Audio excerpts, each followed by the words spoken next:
everybody's looking at this year. They can hunt them down, but San Diego deep in their own end. Jesters, some great defense. Push them into that 5-meter zone. They shoot them down.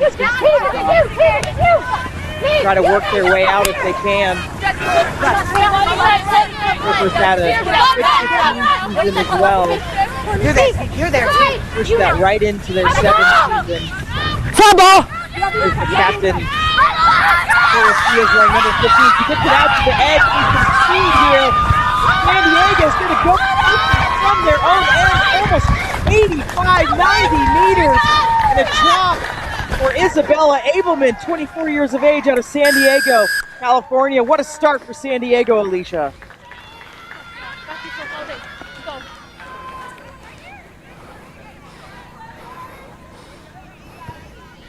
Ten seconds gone. Looks like Jana Shalashki actually scored that one. Apologize for the numbers, a little hard to see. She scored this first try for the San Diego Surfers. Let's see Look at on the. Just look at the ability for the surfers.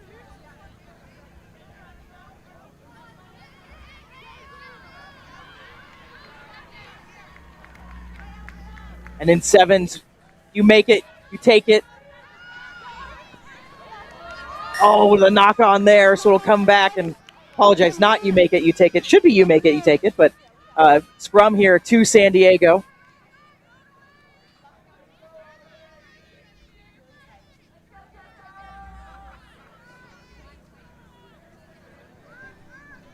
They'll get the advantage here. Now you can see the try scorer wearing number 16, Jana Shalaski, 21 years of age, out of Salinas, California, a student, had the wheels. You can see Farias on the edge there for the Jesters, playing scrum half, longtime player, international player as well for Mexico. And been on the USA Touch national team as well. Familiar face out there for the Jesters. But ball in hand for San Diego. There's the captain, Victoria Cias. Free kick from LV. They're going to go quick. No waiting for the Surfers. They want to get back at the first score. Didn't convert the first one, but want to try again. Going to pull it wide. Just pin those defenders if they can. Nice little half gap by Figueroa. And now the penalty again. They're going to go quick, but not from the mark.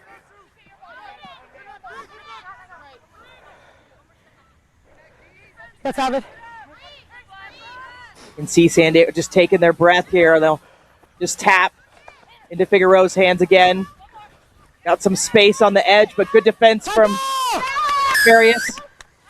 And another penalty. Jesters 2 in a row. Now they go quick. This one's from the mark. Trying to get it to the edge. Carried that one a bit too far. Still about 10 meters out now. The Surfers threatening one more time. Ball not quite to hand. Walker, the vice captain, has to go back for it, but cleans up well. Surfers go again. Jester's been on defense for a bit here. They can probe and find a gap. No, Jester's defense, really impressive. Stay. Use it. Keeping it with the left side. Now the Grover through. Jesters will get their chance at ball. Farias with the goosey. Love it. Right through the middle, the gap almost opening up for the Jesters. Now they go left. Gonna try to find some space on the edge. They get around the first. Walker's in chase, in pursuit. What a great chase down that is. Still in play. Thought they maybe touched that touchline, but didn't. Now Surfers get a penalty. Referee Elvie making a great call there. Just seeing that the defense had lost their discipline on that chase down. Wendy, I do love the effort that they put into that. Sometimes you can't even coach defense. When it goes into, you guys are not scoring, we're going to stay ahead, and we're going to do everything we can to get the scoreline in our favor. San Diego Surfers are doing an excellent job in these opening 5 minutes. Reed found a little half gap there, so now Jesters knocking on the door. Go with that really wide pass, but now we get to see the Surfers defense for the first time today. Surfers lead 5-0. There's another great tackle That's by the try scorer. Furious tries to go around the edge. Another penalty. You're new to sevens, you're going to see a lot more penalties generally. It's just a low tolerance for any shenanigans. Erica trying to go to the line. Oh, great defense did. Coming back. Held up, so we're going to come back for the penalty. That's 2, Blue. They get on with it. It's into Marquez's hands, the captain. She dishes out to Reed. Now the offload. Constantine to the line. Constantine, Zoe Constantine gets it in for the Jesters. Took him a bit, but nice answer, Alicia. Excellent work there through the hands and the patience that the Jesters had coming this morning. They led an easy, early try in from San Diego. That's not how they would have wanted to start this game, but to be able to answer within the first half, keep it, potentially get ahead with a kick pending is the way they would have wanted to finish out the half. 10 seconds. Let's have another look at this one. Just tap from the base, and this is where you want to attack from. Drawing in defenders, asking questions of them, and seeing a little step here. And the support is so important. We see Constantine just coming with that beautiful line and just not taking no for an answer to get over the try line, adding 5 points into the Jesters column. No conversion, so tied here early. If you're just joining us, welcome to Madison United Rugby Complex. A beautiful facility. There's a city park that's affiliated with it, so there's skate parks, and you'll see kids sometimes, and it's just a great place. You can see that gorgeous grass down there. San Diego scored first, and Jesters have just answered. No conversions yet, but it has been a defensive, good showing of the defense of both sides, but both teams finally sneaking one in. Now the Surfers get it back. They get it out to Walker, the vice captain. Kayla was sensational last year, first onto the scene, 26 years of age. She's been around, but really seemed to find her footing last year. Good to see her back in the blue for the Surfers. Nice long pass for San Diego, trying to find some space. Defend comes in, but it's well defended by Reed. Now the knock on. We'll come back with the scrum. Halftime. Actually, halftime. So 7 minutes flies by, Alicia. 5-5. This one tied, and we'll take a break, and we'll be back in just a few minutes.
message from the rugby universe. America, get in the game! It's time the sleeping giant of rugby got off the sideline and into the action. But like all... Welcome back. What a first half we had for this first opening match of the 2026 USA Club Sevens. We're going to take a look at the bracket before we get this second half started for 16 women's teams in the competition. We may actually take a look at the bracket in a bit, but 16 teams here for the competition, and of course Chicago Lions, the defending champions, and then the runner-up from last year, wanting to get their name on things as well. Apologize, just looking at my notes here. Nova taking that one.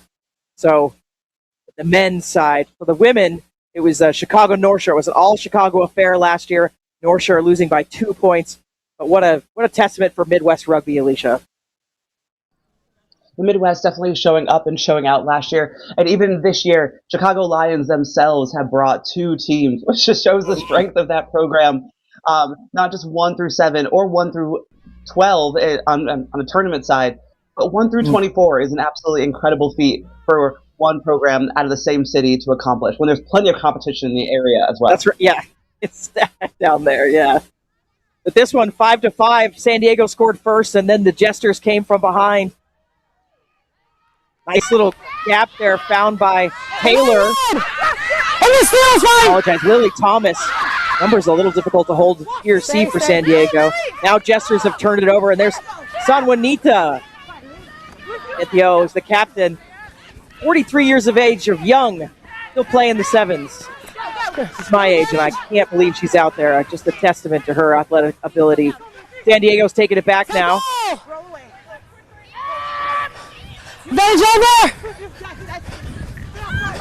From advantage over, so they get on with it. There's Walker. Good tackle. Physical play from Scott, the vice captain. San Diego's going to reload. See what they could find on the edge here. Oh, the 2-on-1 is on, but just dribbles it, trying to get it down to the hands.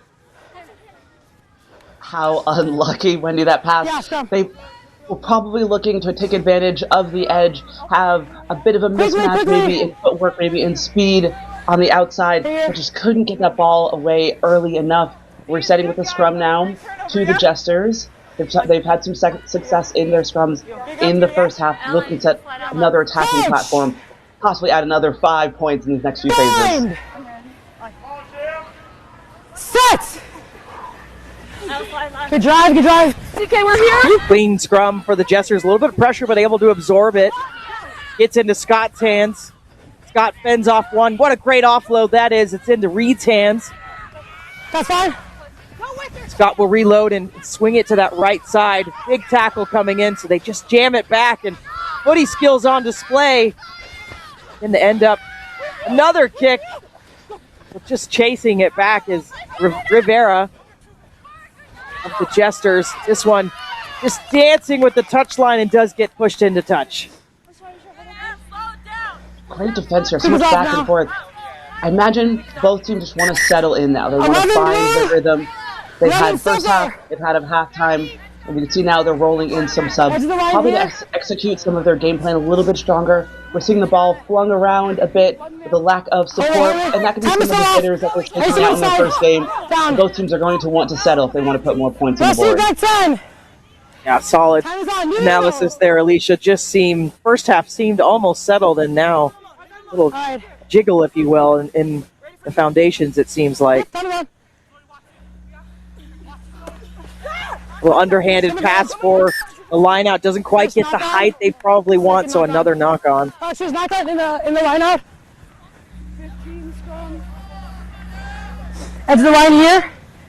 Edge of the line here is the center. Hookers, your mark is on the edge.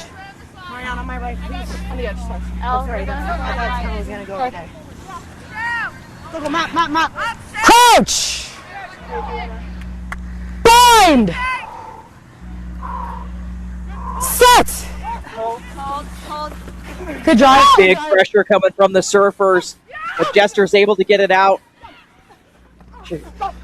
Scott dishes off in the offload, keeps it alive. Really good work by Rivera, but stripped at the last second.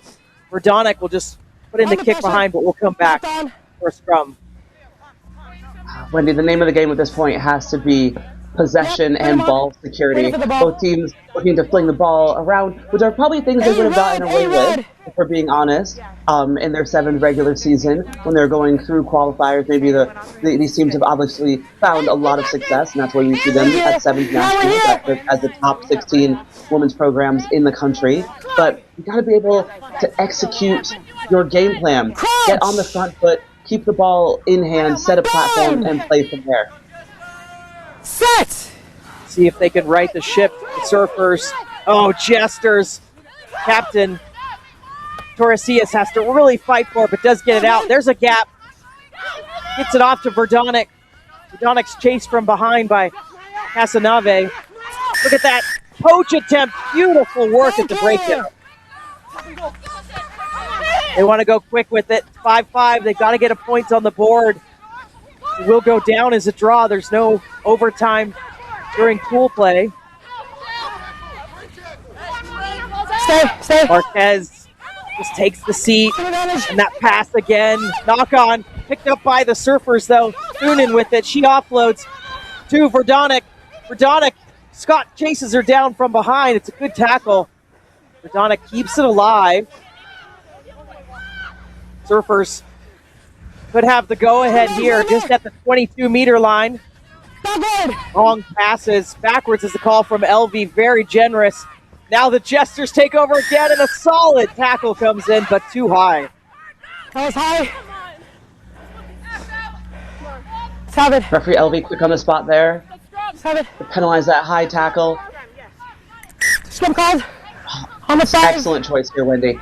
Just to bring your team back in, get things a little bit more slowed down, and they're probably much more used to attacking from a set piece than just a tap and go in sort of like an awkward location on the field.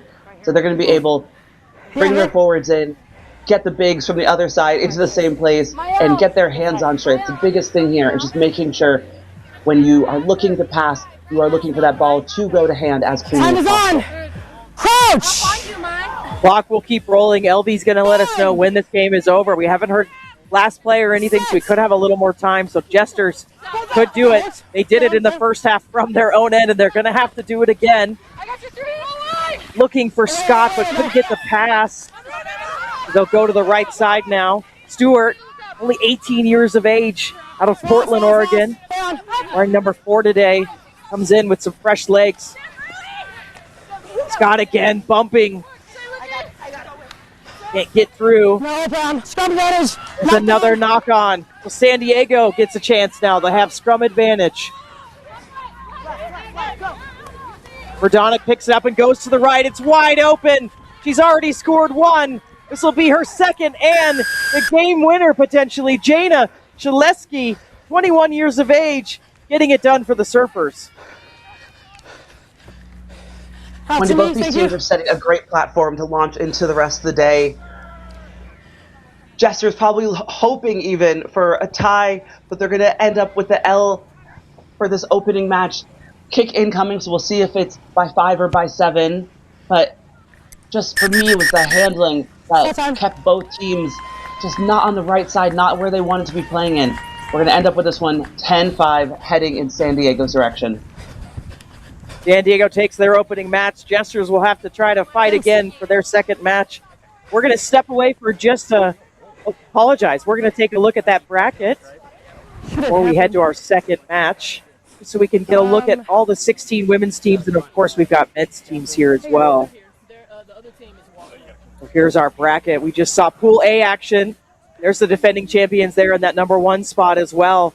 But, you know, when we look at Pool B, Chicago North Shore second last year. We're about to see All Blues and HEB play in just a moment. But some of the other ones I'd probably call out, Alicia, Life West, WAC, Scion, got to be some of the big dogs in this, yeah?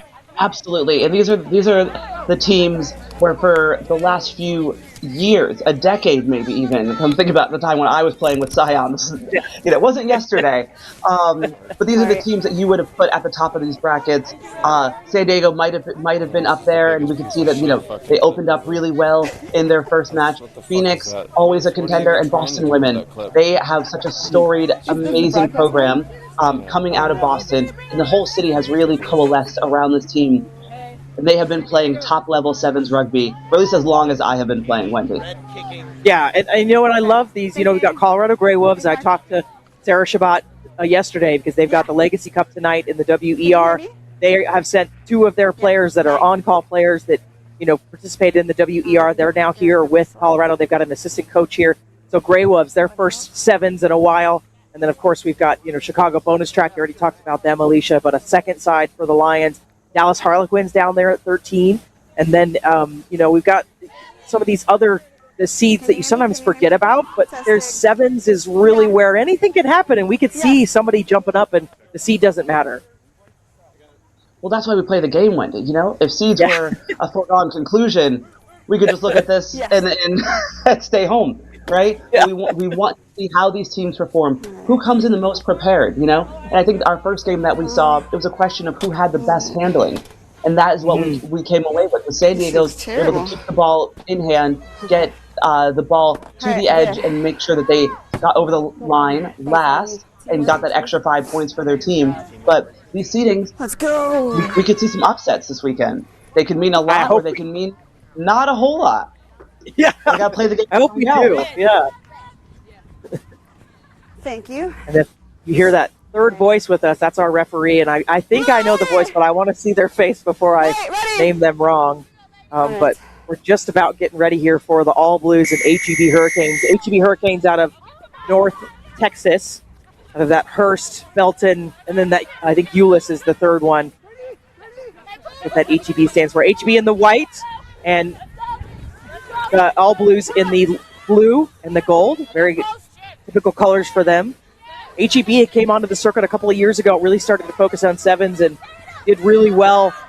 Placed their highest at 11th and then 7th the year after that. And of course, the All Blues have a storied history for them as well in sevens. Won several titles, a lot in 15s, a ton in 15s, and in sevens, just two. 2011 and 2013 were their last titles. The knock on there. Our referee will let us know we're having a scrum. First scrum for these two sides, a big test. And if you're a forward by nature, this is where the mental battle starts, right? If you could find some dominance in the scrum, then that helps propel your confidence throughout the rest of the field. Set!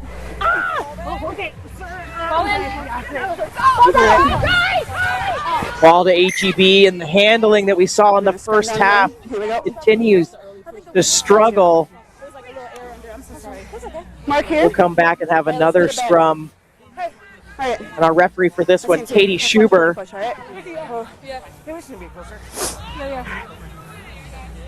Coach! You got it, Brooke? You got it? Point! Set!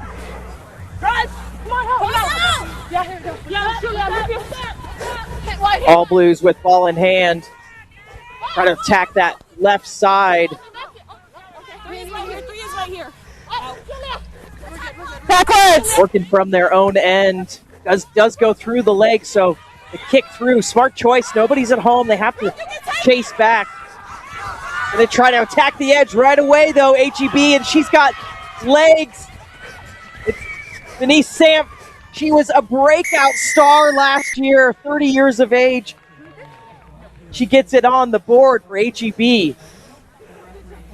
Wendy, every coach will tell you your kick is only as good as your chase. That kick, it did find space, it found grass, but you have to make sure your whole team is ready for that kick, ready to defend, ready to be aligned, ready to take on the speed on the edge.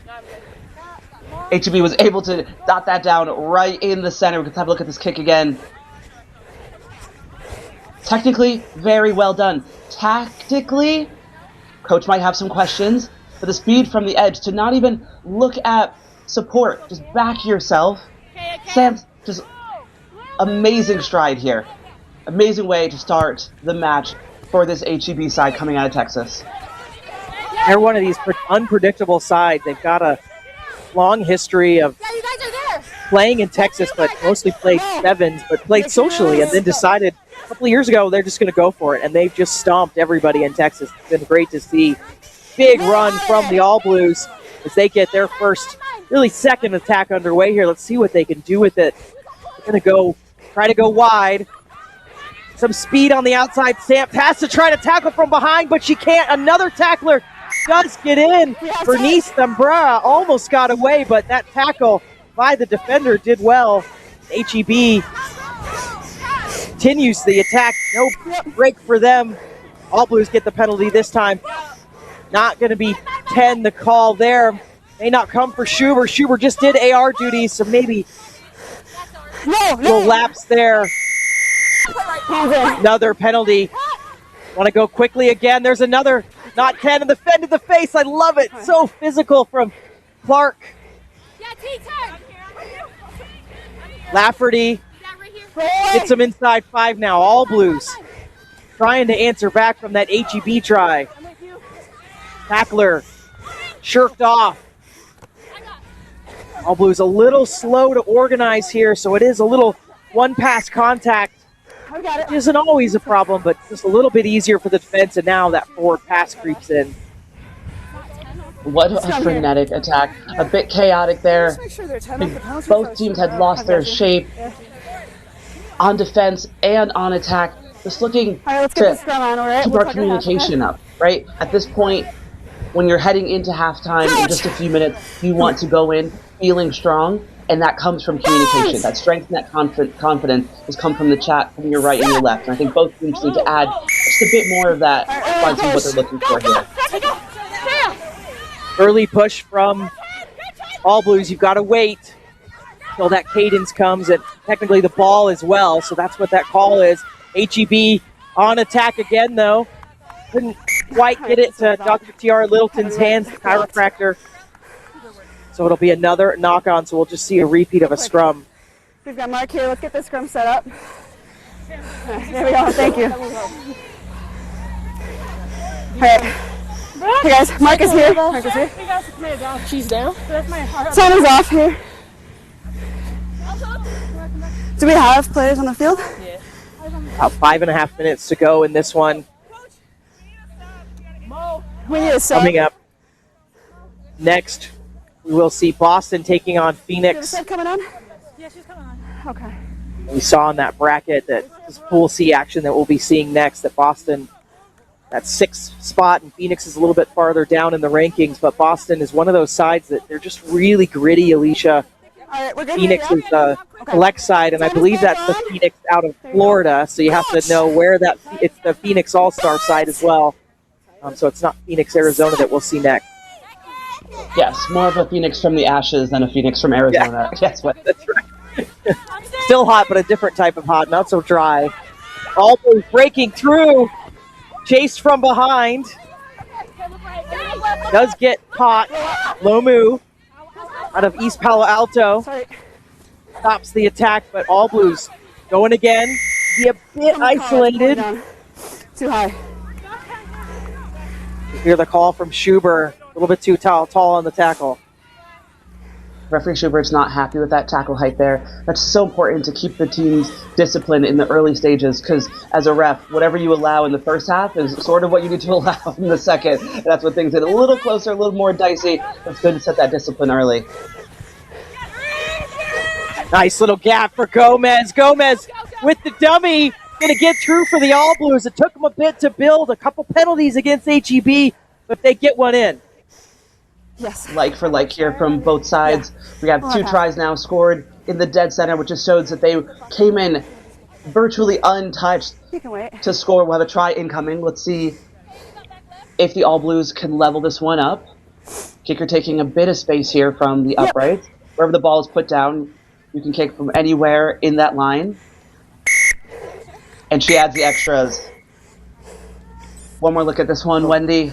This is what I'm talking about having confidence in your process, confidence in your hands and your communication. I'm And okay. that just Thank you. I allows you appreciate to it. back yourself. That little dummy only I was comes gonna say, from did you knowing have that your something? teammates are to your outside, and they're helping you hold those defenders honest. So, like, there's not really a clear... A message from the rugby universe.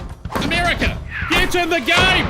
It's time the sleeping giant of rugby got off the sideline and into the action. But like all big jobs, you'll need the right tools. Go to worldrugbyshop.com for boots, jerseys, shorts, and scrum caps. Everything you'll need to rock and roll. Get the right kit for playing and training, plus the finest selection of official supporters gear from around the globe. worldrugbyshop.com, America's home for rugby.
message from the rugby universe. America, get in the game!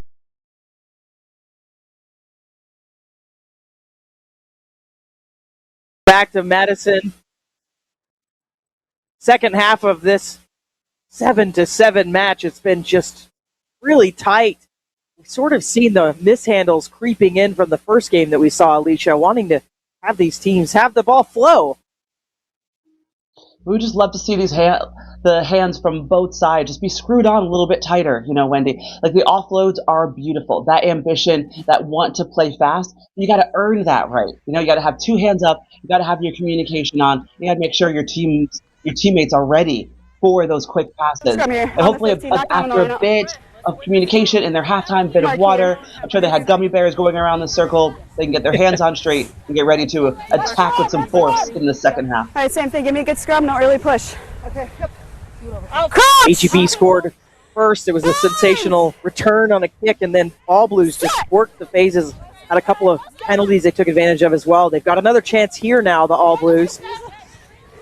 Nice little wrap-around play. Oh, the kick through. Now it's a foot race. See who's got the skills. Oh, she did so well to keep it, to catch it, but then push into touch. Oh, almost for the high right reel. I knew you were praying for that ball to bounce up a little higher, maybe a little bit more infield, but the try line, the touch line has never missed a tackle. And the HEB defense, they're just looking just so beautiful in their defense, like just so easy. Yeah, let's make a little bit more of a space here. I've got time off still. Do we have somebody coming to this channel here? They have until the very last second. Thank you. To keep this score as tight as possible. All right, time is back. HEB takes over. Dr. T.R. Littleton offloading. Gets it into her supporters' hands. HEB very dangerous. And there it was the half dummy that made the defender sort of stop. Gets him through. That was Lomu with the move. And then look at the footwork, the speed to back it up from HEB. And I apologize, I don't have this player's number on my roster. I'd love to give her some love. But what a score that is. Maybe it's Bayless. It's just hard to see the number. If it's number 9, that would be Markea Bayless. And what a sensational try. Wendy, all starting from a line out on their 5. Like, absolutely excellent work to work everything through the hands, right? And just use their speed to back themselves. And you could look at that. A lot of people say great individual try, but the ability to have a dummy early on in this, and we can see this dummy right here, that means a player is to the outside, right? That means a player is to her right, holding those defenders, giving them a second thought that makes them open up and show that gap, right? That is a team try that is beautifully worked. And here we go with another kickoff from Angelina Lomu incoming. HEB 2 scores on the board. They'll put it a little bit deeper in for the All Blues. Big tackles coming in. That pass is not going to be quite the hand, so HEB will take over. Yeah, they did some quick lineouts in the first half, but decided to hold it this time. Line out. It's a smart decision here, Wendy. Looking to get organized. That first throw-in didn't work out quite well from them. I believe they had a knock-on within a few passes. So this is a much better platform to attack off of, especially after the last line-out went so well. And commentators throw stripes here, Wendy. Yeah, short with but they're going to keep possession. No knocks, so we play on. Into Julia Norwood's hands. UT University of Texas player. It's done a ton of touch recently. Good to see her back into the contact side of sport as well.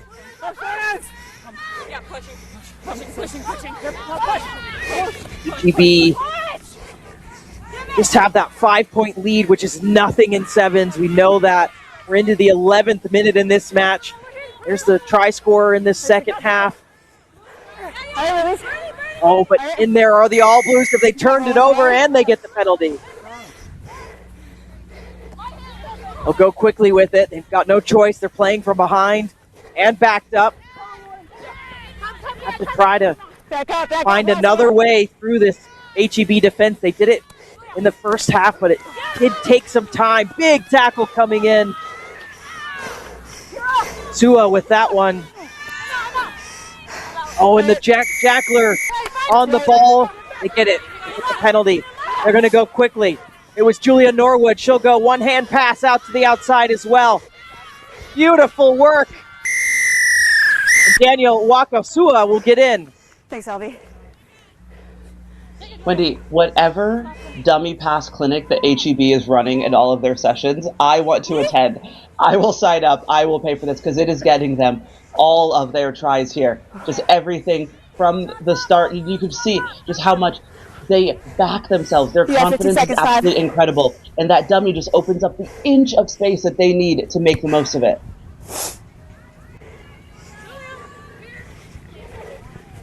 Another look at this one from the penalty. Just on the attack.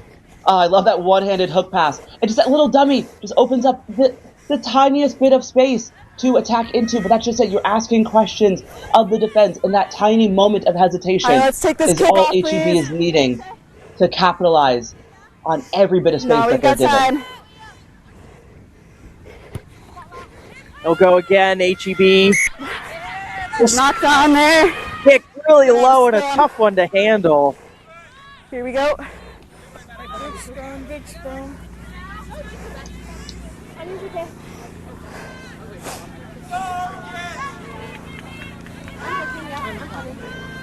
Let's get this scrum set up, please. It'll put HEB. All right. Crouch! Yeah, sorry, Alicia. Dance! Put HEB in front again. 12-7. I'd love to start off with a win right there. And she's already scored one, and she's going to go in for a second, and it's just been that little dip of the shoulder as Bayless will get in and definitely solidify the lead and potentially the win here for HEB. What another spectacular try. When if we were throwing out MVPs in pool play, 19 here has definitely taken the cake. Just thank you. So much confidence. And you can tell a little bit of fatigue setting in, but the game is just about over. But when you're running at full pace in these conditions, you have a full day of rugby ahead of you. Just the ability to back yourself and give your whole team confidence. That is absolutely invaluable for anyone on the pitch. And that is the difference that gets them the win in this pool play match. Yay!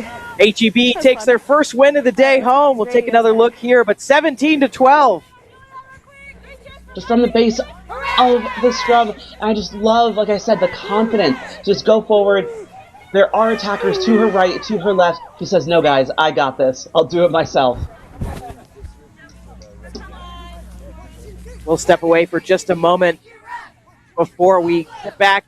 When we come back, it'll be Pool C. Washington Athletic WAC taking on Philadelphia. A message from the rugby universe. America, get in the game! It's time the sleeping giant of rugby got off the sideline and into the action. But like all big jobs, you'll need the right tools. Go to worldrugbyshop.com for boots, jerseys, shorts, and scrum caps. Everything you'll need to rock and roll. Get the right kit for playing and training, plus the finest selection of official supporters gear from around the globe. worldrugbyshop.com, America's home for rugby.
message from the rugby universe. America, get in the game! It's time the sleeping giant of rugby got off the sideline and into the action. But like all big jobs, you'll need the right tools. Go to worldrugbyshop.com for boots, jerseys, shorts, and scrum. Welcome back to the 2026 USA Sevens, Club Sevens. We're Pool C action, Boston versus Phoenix. See the beautiful complex that we're at here, Madison United Rugby Complex in Cottage Grove, Wisconsin. Boston in the blue today. Phoenix in that black and red. Phoenix, an all-star side out of Florida. Boston coming in as the higher seed, though.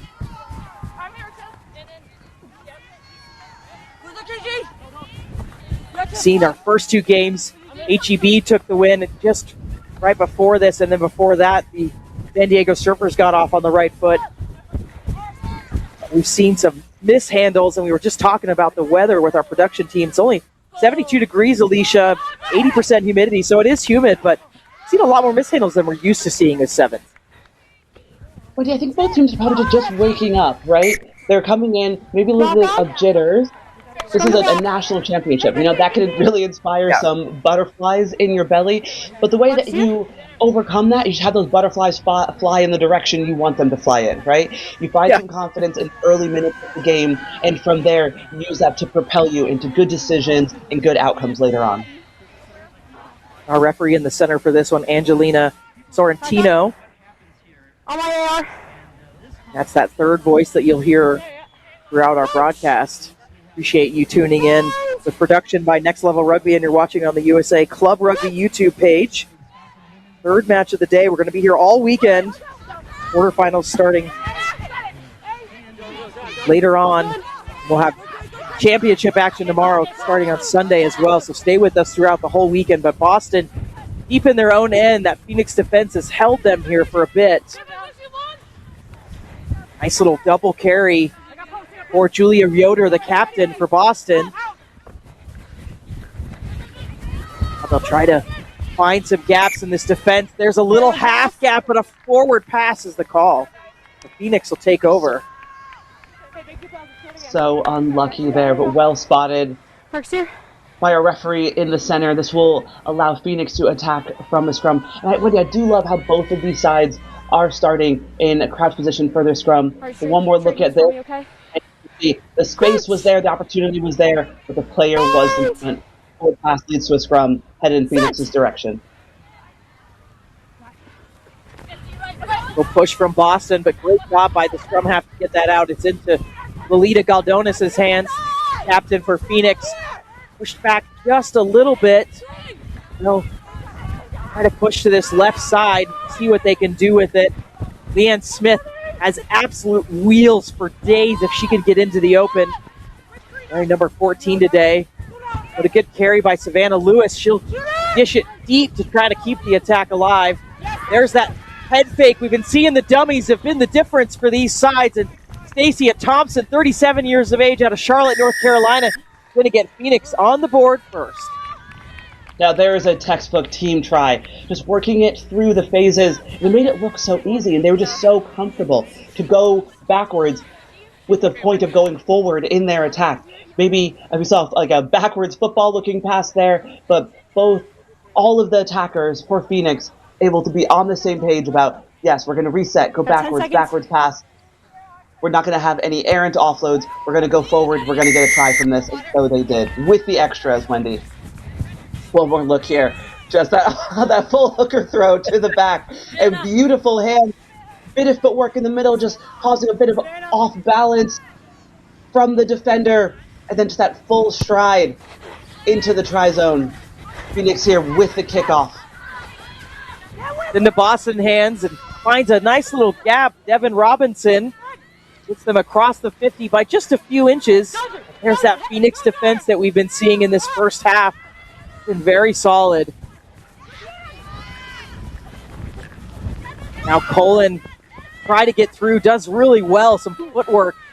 First good glance at Boston's attack, not under immense pressure. Sorrentino, great call just to say, I was in the way there, we'll come back to this problem. So I think that's a hard call for referees to make right? That could have gone 50-50. If that one ended up in hand, we could have played on. Referee Sorrentino saying, my bad, guys, let's reset with a scrum. Just having another look here at the scrum shape from both sides. They're able to just hop down. This is how they make sure that they stay low in their scrums, coming off the knee, on bind, looking to have the best shape on set coming in here. Referee unhappy with it. Crouch! With a quick reset. Sit! Clean from Boston. There is some pressure from the Phoenix scrum half, so there comes the penalty for offsides. Got to just stay behind that ball. So it's into Julia Yoder's hand, the captain for Boston. Trying to get it out, keep the momentum going, and so it's just bounce pass. Sometimes in sevens can be a momentum breaker, and sometimes it just actually breaks the play open. This one, though, Phoenix driving them backwards. Does finally get into Robinson's hands again. And now Boston does have some space on the outside if they can utilize it. Yoder does a bit of dancing herself. Finally goes into contact. But loving this organization from Phoenix. Really well done on defense. Boston not finding too many gaps. And there's that shooter in the defense and just stalls the Boston attack. Hands in the They'll get another penalty, though. Referee unhappy with how long it took for Phoenix to secure that counter ruck, secure that poach. And when you're fishing for that ball for too long, that means you're in a ruck and now you have to go hands away. Referee made a good decision there because you want to have a quick poach. Boston here on the attack from the midfield. There's that wraparound again. Pulling with it. Pulling good for a couple of meters after each contact that we've seen. There's a massive hole in the middle opening up, and then it closes, so she offloads. As RC, the vice captain, very unselfish of her. Now Boston, ankle tap coming in. They try to stop this flood of attack here from Boston, but all coming together for them now, and they're on the board. Boston with an incredible answer there, looking to level out the 7 points as they head into halftime. If we could just have another look at that, you'll see the number of defenders that were in front of Balance as she was heading towards the try line, and just the ability to back herself, cut back in, leading to a try right under the sticks.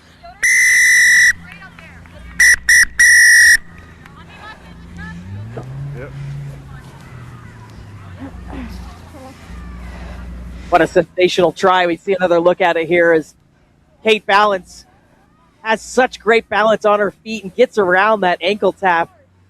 We'll step away. Second half coming your way. A message from the rugby universe. America, get in the game! It's time the sleeping giant of rugby got off the sideline and into the action. But like all big jobs, you'll need the right tools. Go to worldrugbyshop.com for boots, jerseys, shorts, and scrum caps. Everything you'll need to rock and roll. Get the right kit for playing and training, plus the finest selection of official supporters gear from around the globe. worldrugbyshop.com, America's home for rugby.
Welcome back. Second half. of our Boston-Phoenix match. Boston just scoring a score to level us 7-7. We've had all of our games this morning have all been ties to start coming into the second half. So 7-7 our score. This one, we've had a better handle on the mishandles. It's been a little bit of a rough start. An early morning for these teams. Morning kicking off at 8:40 Central Time. But Phoenix with the ball in hand now, wanting to get back to it. That's all great wrap there. Now they've got all this green grass in front of them. It's going to offload, though. Denzi Joseph getting it in there. Big whistle coming in, though. That tackle really high. So now Phoenix will get going one more time. They've already scored one. Stacia Thompson dumps it off, though, to her teammate there at the line. Does she have the reach? No, Boston has yoinked it away. And they've touched it down, I believe. Savannah Lewis. Hang on 1 second. Florentino's just going to go check here with their AR. Were they enrolling to get knock on by Black in the field of play? We scrum on the 5. Okay, cool. All right. We had a knock on by Black in the field of play. We're going to have a scrum to Blue here on the 5. Yep. Oh, sensational work by the AR to be there in support of Sorrentino, Alicia. That has to be the unluckiest play of the day, Wendy. I know we're only in game 3 and there's a lot of rugby left to be played, but you can see Phoenix on the attack here. I imagine just a little fall over and reach out, but yet you see it there. He's lost possession on the 5. Martinez looked like she was about to score the try, but we end up with a Boston scrum on the 5, heading out, possession heading back in Boston's way with a little bit of luck as well. Oh, Phoenix with the big shove, but great work by the scrum half to recognize that. Balance jumped on top of it. Saved that one. That would have been really bad for Phoenix. The kick, short in goal, so they have to just punch it over the top so it'll come into Phoenix hands. Going to try to go around the outside. There's Savannah Lewis. Decides to come back in, cutting off that left foot. Now they'll go to the left one more time. There's only one defender out there. So Thompson already scoring once. She'll offload, though, to Walker, the captain. Big pressure coming from Boston. So Phoenix is a bit disconnected here. Backwards. Great hands. Not a knock on there by Martinez. But Boston bending here in defense and just holding Phoenix here. Been a lot of passes, but they really haven't gone anywhere. Offloads continue to flow for Phoenix. Pretty stagnant. Oh, little stutter there at the breakdown. Oh, great work. I believe that was Regina Durkin just getting it done herself, some individual effort. Phoenix is just so confident. They're so good at working through the tries. They're so comfortable having multiple phases. You know, a lot of seven teams come in wanting to have glory in the first phase or two, right? Phoenix just looks so comfortable in everything that they're doing. Look like they trust each other, look like they can work it through the phases, and they can still have the result, whether it comes from first phase or 10th phase. The beautiful try for Phoenix coming in here, right? That little stutter step to the outside opens up a half gap. But Phoenix was able to get over the line. But before that, just the amount of effort put in by the team to secure possession, make sure they stayed on the front foot, play in the areas they want to play in. And now looks like they're rolling in just a few subs, make sure they can finish the game as strong as they started. Phoenix does get the conversion, so 14-7 our score here. Just 3 minutes to go.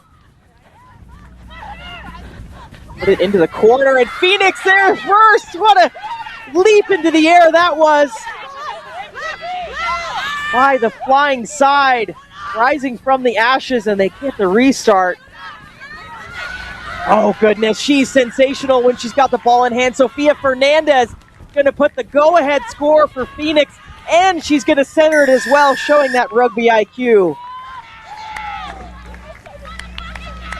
All credit here to Savannah Lewis for getting that ball back off of the kickoff. That is a dream. That is what people train for when they're going to the Olympics. That is an incredible effort. And I've had the pleasure of working with Savannah in other programs. I've seen her play league, play sevens, plays 15. She's an incredible athlete. all started with her, and Phoenix was 7 now seconds. able to get another try in this half, putting them ahead now 21-7. One more look at this one. Just coming in, that takes so much confidence on top of speed, on top of athleticism. Incredible work from Lewis there to set the platform for her team, and the rest of the team just had to get the ball through the hands, into the edge, and just the handoff, the confidence, all started from a secured possession by Lewis. All came together there for Phoenix. They'll kick to that side again. Why wouldn't you? Lewis tries one more time. Just gets enough of a hand on it to get it back to Phoenix. So it did go into touch, but man, the threat is there now.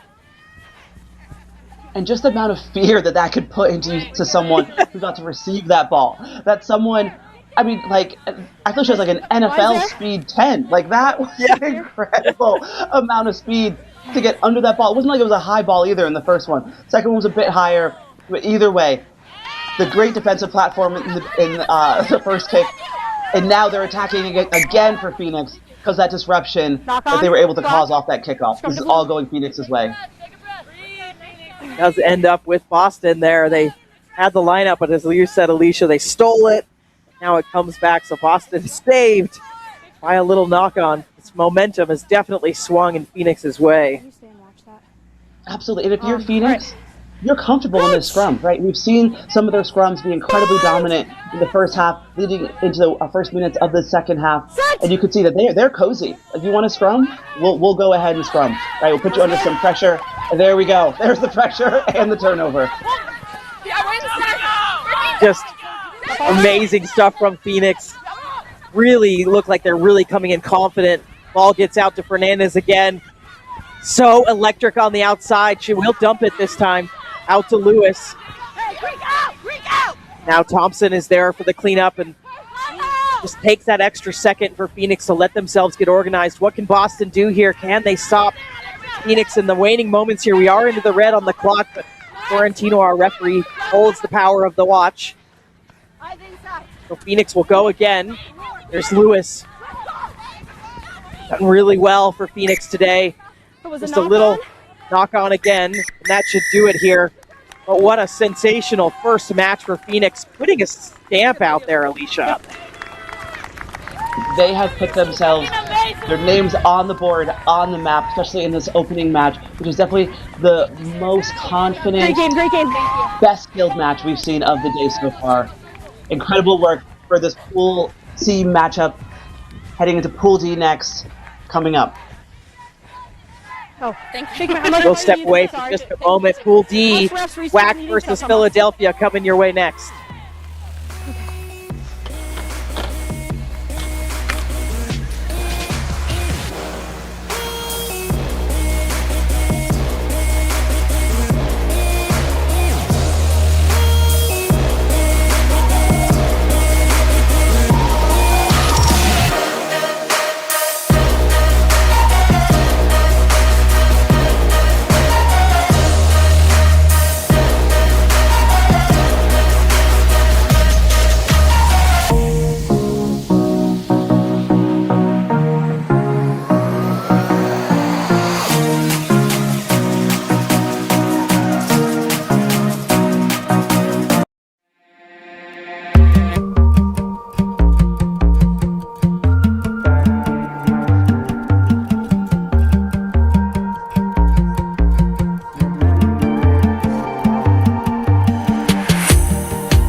Message from the rugby universe.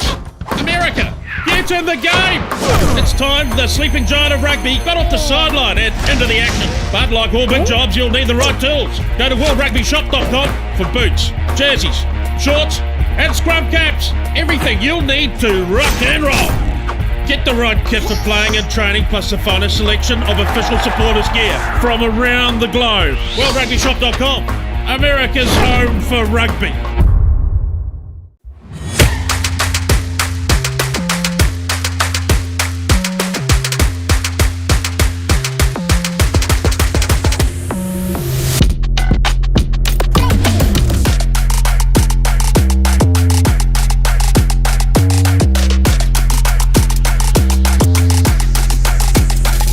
just dance until you tell us to switch over to Tim then after this.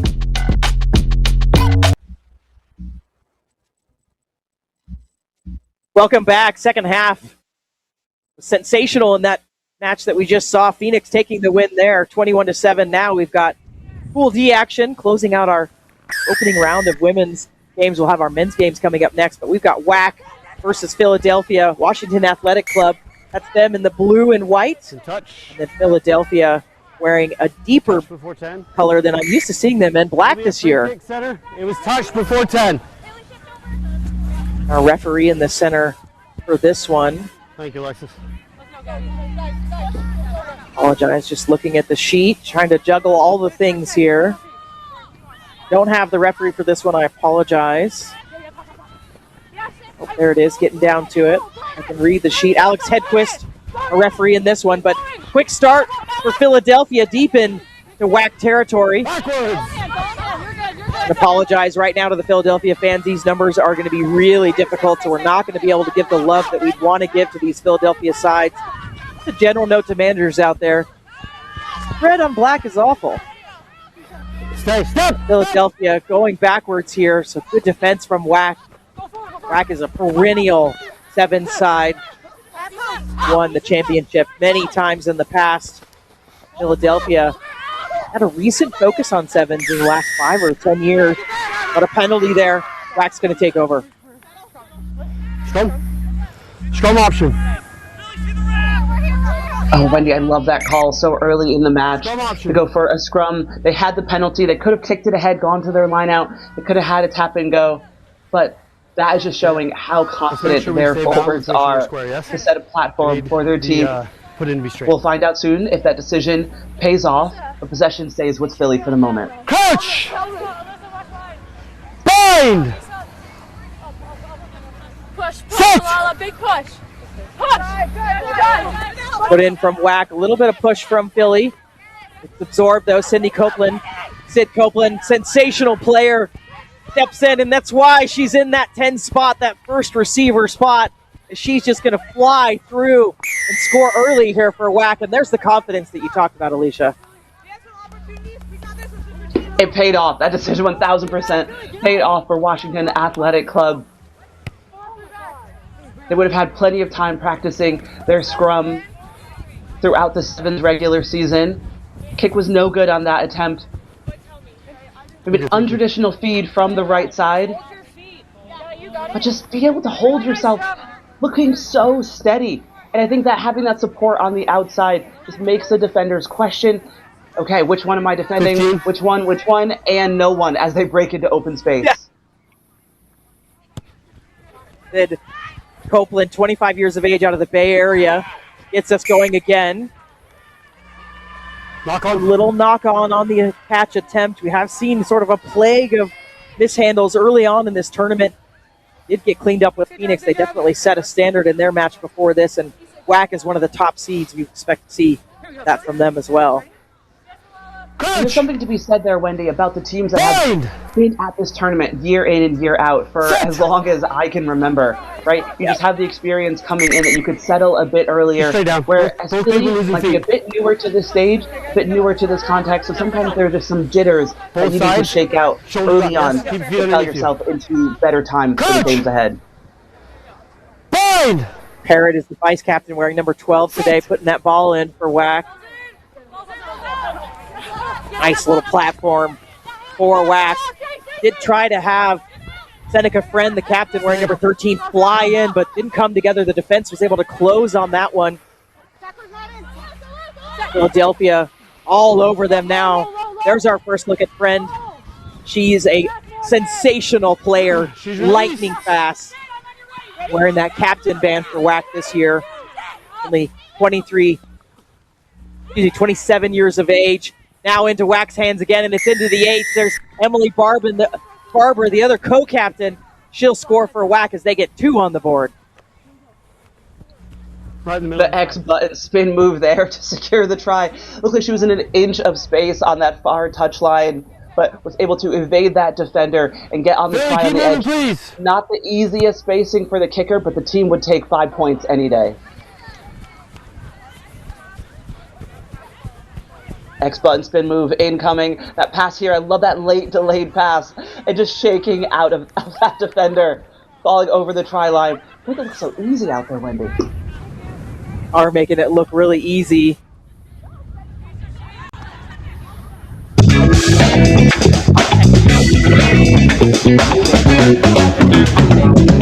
Gee, please. Would be fantastic.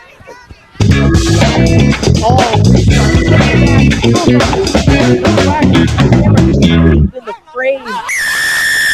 They're putting Philadelphia under so much pressure, but illegal that time. So Philadelphia finally gets the penalty. Gets a little bit of breathing room. They get that 10 meters. And there's the tackle coming in from Whack. They're just all over this Philadelphia side. What can they do here? Try to get some ball time. It's productive for them. And there's Kendra Young, the 30-year-old, for Whack, the bruiser. Oh, that's some great work there. Just a little hand in there to keep that ball back on Philadelphia's side. They get another penalty. They've got to go quick here, behind by 2 tries. Looking to some of their veterans here, if they can, try to get something going. Hear that chat through the referee's mic. That's Gabriella Wood. Now that I can see some of the jerseys when they're close in, we can see those colors. And Whack will get a scrub. Unlucky here for Philly. I think this was their first time entering into their attacking 50, Wendy, if I'm right. And looks like they had some pep in their step, some wind in their sails. It's those handling errors that can creep in, especially what we say the humidity was at 80%. Their hands are slick, the ball is getting slick. You got to make sure to keep possession, especially to keep Whack out of their attacking side. And here's a free kick. Whack's lack of discipline in the scrum. And they get it out to Copeland. And Whack just resets, like so polished. I promise we're not Whack supporters. We're impartial here. Alicia and I have no dog in this fight, but just loving the consistency there, and then a little knock on there, but loving what we're seeing from this Whack side. It's just really nice to see their kind of continuity and connection. Yeah, I need to add a disclaimer, Wendy. Last name is Washington, but I'm an East Coast girly. Okay, you are. City of brotherly love has a lot of joy in my heart. But you can just see how important it is to get these. You're handling straight, your hands screwed on to have the best attacking platform. Philly now gets another attack in their half, the second time of the game. I'm sure they want to close out this half on a high. Yeah, they'd love to get some points on the board. 5.7 would be really fantastic for Philly if they can. They're in a good spot now, inside the 40. That's some great work by Wood. Now going to try to go to the left side. There's Friend, though, just putting in the work. Loose ball on the deck, and it's going to be knocked forward, so Whack will take over. This is where they're really dangerous. That broken play can be really tough. There's Young with it. That's my last name, so we're definitely not Whack friends, but it's just happening here. First half goes to Whack, 10-0 over Philadelphia. These halftime chats are going to be really critical, but we'll be back for that second half in just a moment. How do you feel? Why?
from the rugby universe.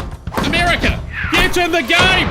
It's time the sleeping giant of rugby got off the sideline and into the action. But like all big jobs, you'll need the right tools. Go to worldrugbyshop.com for boots. Welcome back to Madison United Rugby Complex. You can see the skate park there. There's a water park, or so. I guess there's a splash pad. It's a sensational platform for Rugby Sevens and USA Club Sevens. It's been there for a few years. Just a nice facility that we can be at. But our match here, WAC's going to get the ball on this restart. It's been a 10-0 start from them. Really challenging on the restart, though, and it's just enough as they get the ball. So that halftime chat, maybe just to get in this game, do whatever you've got to do to get into this one. It looks like working out for Philadelphia here. Go with her, go with her. Move. Going to attack that right side. Oh, nice gap Get her outside. for Philly. Now the continuity is starting to flow for them, and that's, dangerous tackle there. Are we going to see color from Hedquist? Yes. It's high, it's always high. Cheese comes out early here on the USA Club Sevens. High tackle. Yep. That was a well-deserved, well-spotted, well-adjudicated penalty from our referee here. Philly here opting for the scrum, which is a great decision, in my opinion. Let's see this one again. Just coming in super high. Not even a seatbelt. That is fully around the neck. But the scrum decision is a good one from Philly because WAC is now down one person. They need to have 3 in the scrum. Right? If they still opt to have a scrum half, they'll either have 2 or 3 in the backfield. So the numbers advantage is headed in Philly's direction. That's Haley Parrott, the vice captain of WAC, that got that yellow card. So she'll be out, as Alicia said, for a few minutes here, and Philly can really try to take advantage of this opportunity if they can. WAC's going to be just under immense pressure. Copeland tries to steal. He's going to get the penalty. Scrum. Scrum option. Scrum. Another scrum chosen here. I imagine not for the numbers advantage it provides, but it does soak up some time. So when you have a player in the bin for 2 minutes, that could feel like forever in Sevens time, but if you use the time wisely and manage the clock between subbing and scrumming or setting up for lineouts. Yep. So we have the duo here between scrubbing and subbing. I don't believe the referee turned their watch off, so this is running time for this card. All smart play coming from WAC right now. You know, Lauren Barber's been there. Yeah, Coach Lauren Barber knows what she's doing here. Very smart player, Lauren Barber herself out of Penn State.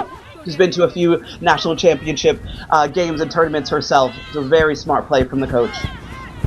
Quick play from WAC. It went to Copeland, then to Friend. And this connection that they have, Friend and Copeland, is just dangerous. They're going to reload here to that left side. Big hole opening up. The offload was on, but kept it in hand, Danielle Fogg. Really smart play.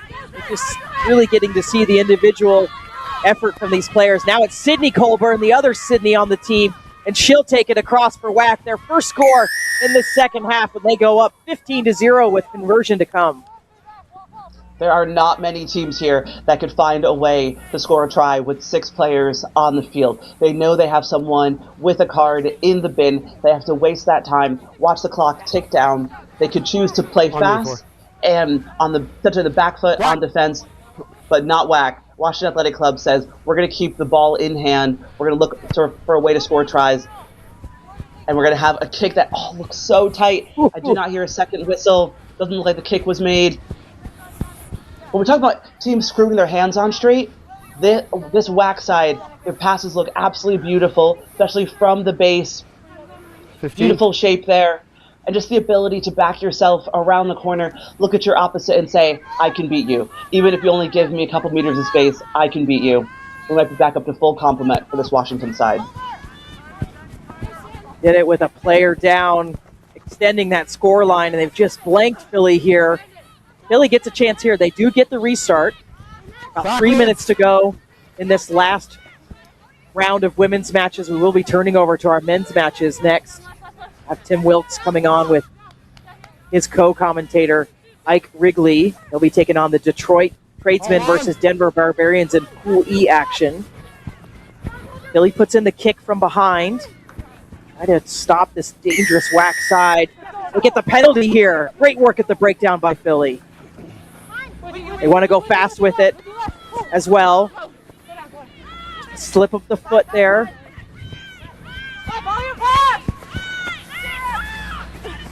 They were going to go wide with it, but they did the boomerang and then try to go wide. Now there's some space on the outside. Power coming through for Philly. Stop! Good leg drive, hard to take down. They'll go straight from the base.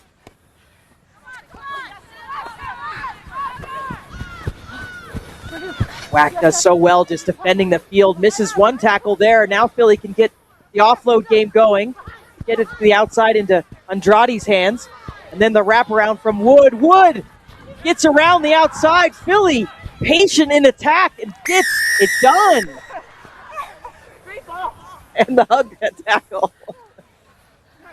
This is why I love this game, Wendy. It is just, you're smacking into each other, right? You're seeing some of the biggest hits that you can imagine. And then just the amount of love and joy that these teams have. And you can hear them say, great pass. Thank you for the support. Like, that is what rugby is all about in these moments. And you can see how much the support made this happen. From their wraparound passes, someone was always there to receive the ball. No good. The attacker was always looking for the next set of hands, and that is how you play a beautiful game of sevens. Just coming in here, the support, beautiful, from the base, and just that long stride out.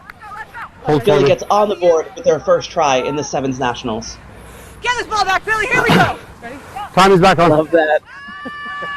It's just something they can build from. There's not a lot of time left in this one, but they can get on the board. Less than a minute to go by our clock. And of course, Edquist has the official time. Whack underneath it, though, and they'll take this one right from the kickoff. It's into Haley Parrott's hand. She got the yellow card, and she'll get a little bit of races maybe back in her coach's eyes there as she strides in for a really good try. And that is how you answer a try. Philly might have been looking, okay, we're sitting at 5 to 15 here. A lot can happen in even a minute and a half in sevens, right? They could have looked to claw back. This last try here might have been the nail in the coffin for the team from Philadelphia. It needs to be taken before the 19's over. Right, no one back, untouched.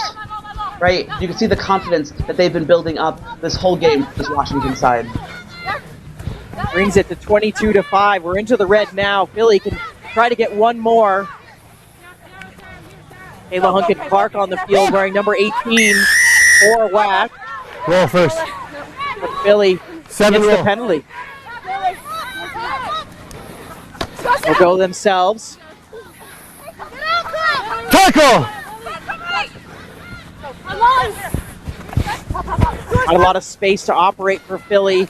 There's Wood, the lone try scorer for Philadelphia. Been a workhorse for this side today. Another big tackle coming in. Forward. That's a match.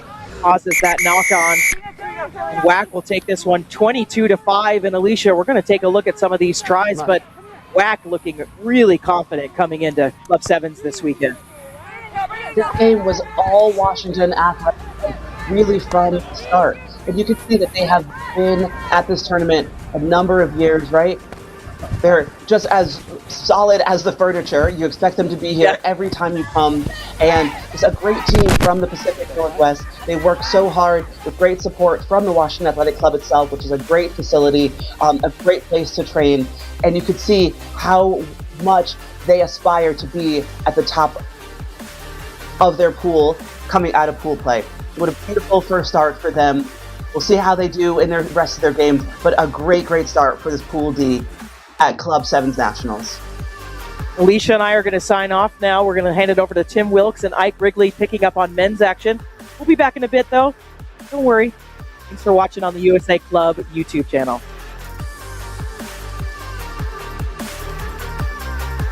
A message from the rugby universe. America, get in the game!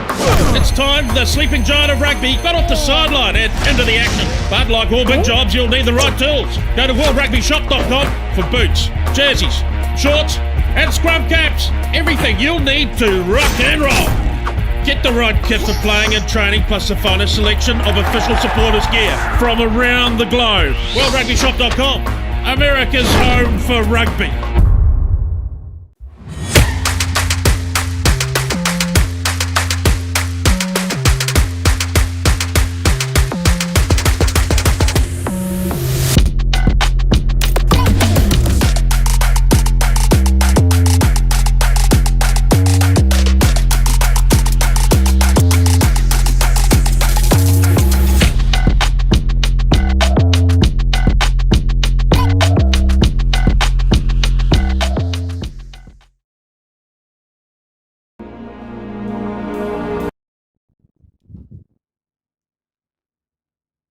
Hello, everyone, and welcome back to the 2026 USA Club Rugby Sevens National Championships. We are underway for our first men's match of the morning here on Field 2. I'm Tim Wilkes, joined by Ike Wrigley.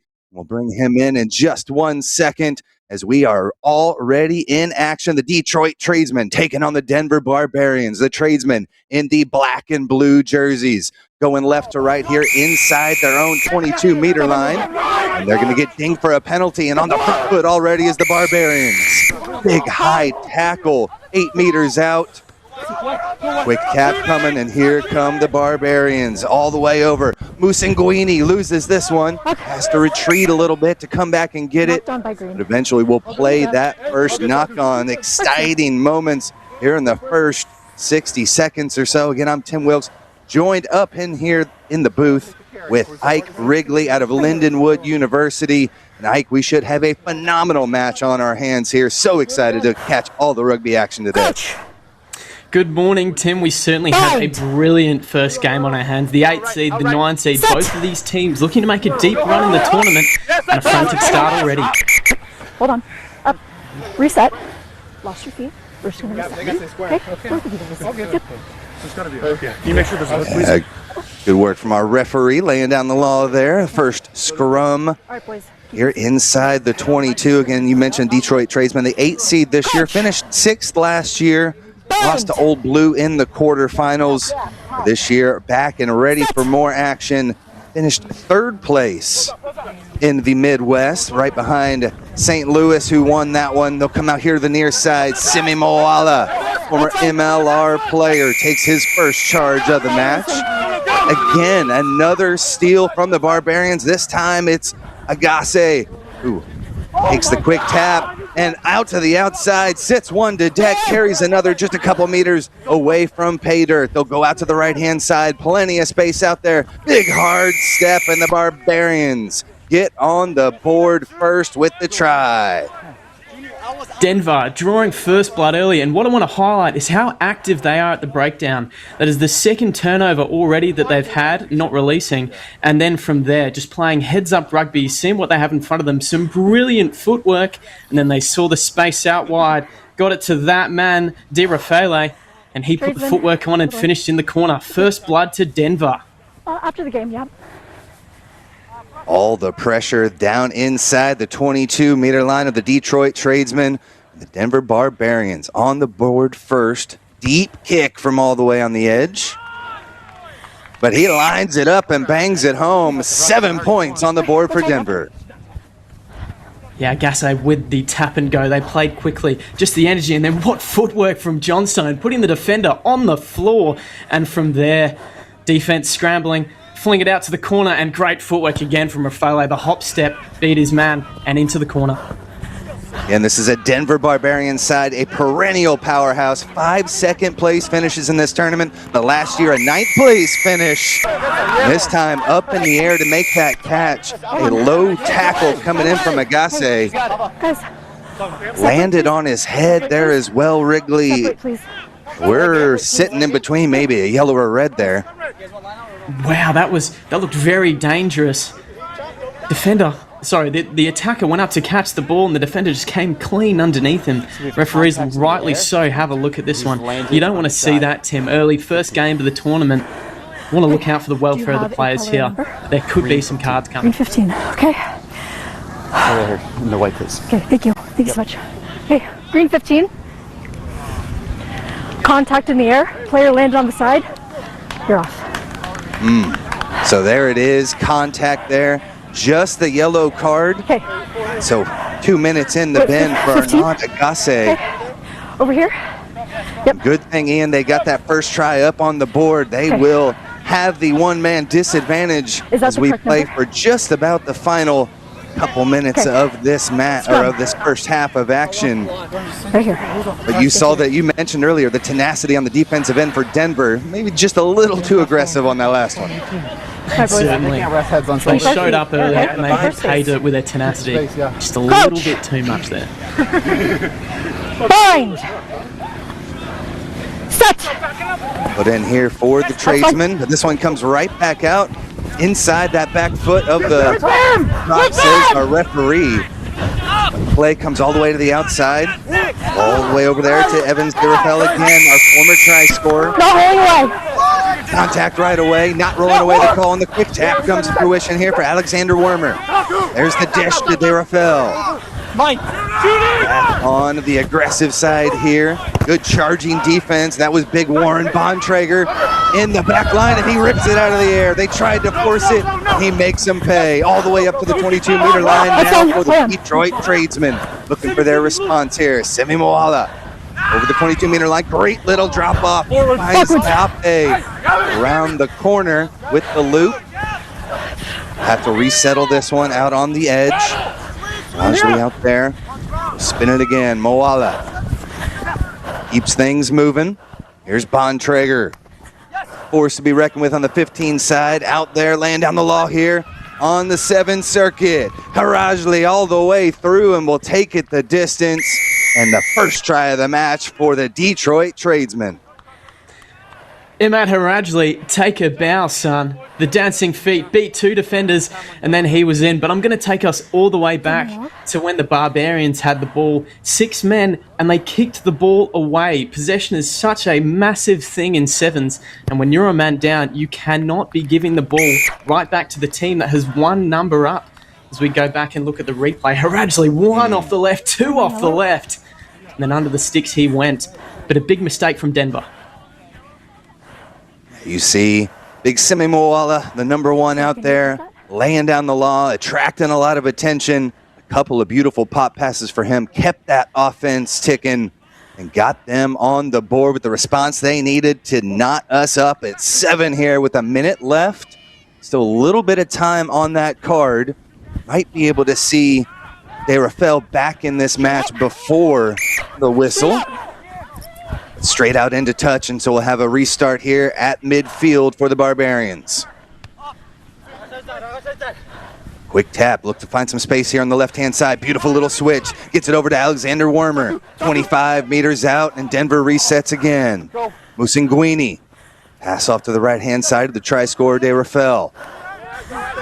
Inches his way in a little bit. Support arrives just in time to clear it out. Musinguini with the kick through. Space on the back end. Have to track it down, but this one's going to trickle all the way out into touch. Bontrager maybe going quick, and we'll settle this one down. Good defensive stand for Detroit.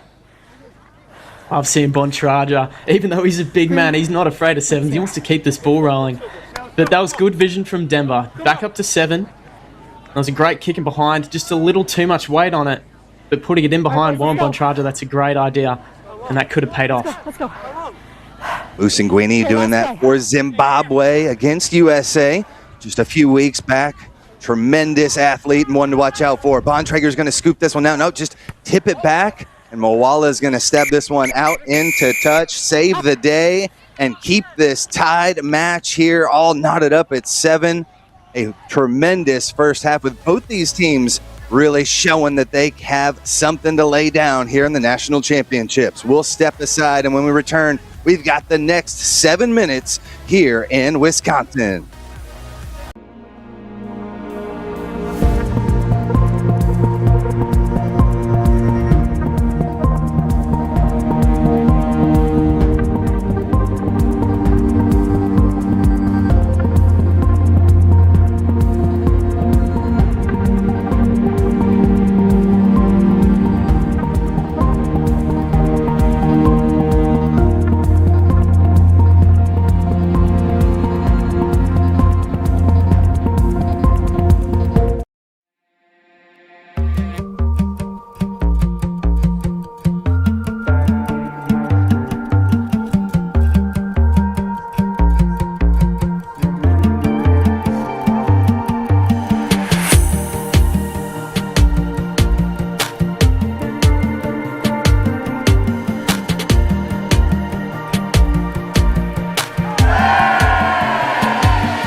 message from the rugby universe.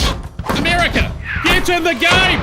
It's time the sleeping giant of rugby got off the sideline and into the action. But like all big jobs, you'll need the right tools. Go to worldrugbyshop.com for boots, jerseys, shorts, and scrum caps. Everything you'll need to rock and roll. Get the right kit for playing and training, plus the finest selection of official supporters gear from around the globe. worldrugbyshop.com, America's home for rugby.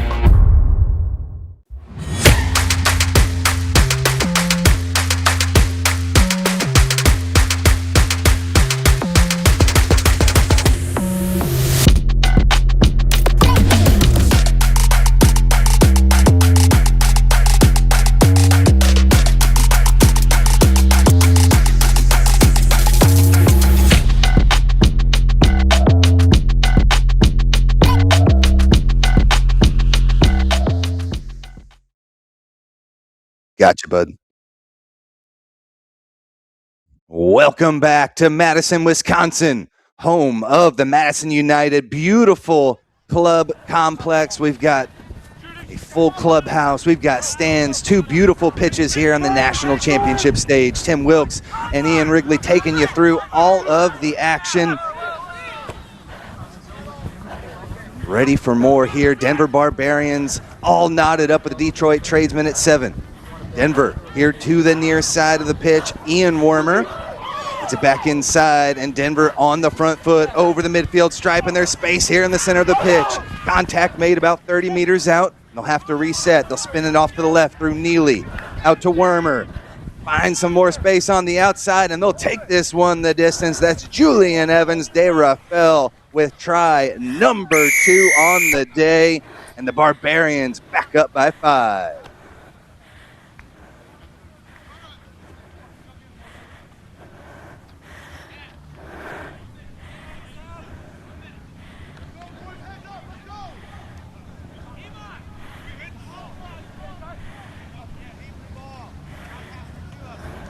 Stepping up to take the kick, Luke Neely slots that one through. 2 for 2 on the day. See again, Neely off to the left-hand side to Warmer. And right there, another beautiful step to the right. That lethal left foot again from Julian Evans de Rafael. 2 for 2 on the day. Get the ball in that man's hands, and dangerous things are happening. Here comes Takudwa Musinguini with the kick. Not going to find it in the air. But with the bounce, trickles over that 10-meter line. Moala with the offload, gets the return, and surges forward over the midfield stripe. They'll spin it out to the right-hand side through to Ape. Big hit on the outside. You hear the crowd with some words for that one. Detroit Tradesmen crowd have traveled up here in support.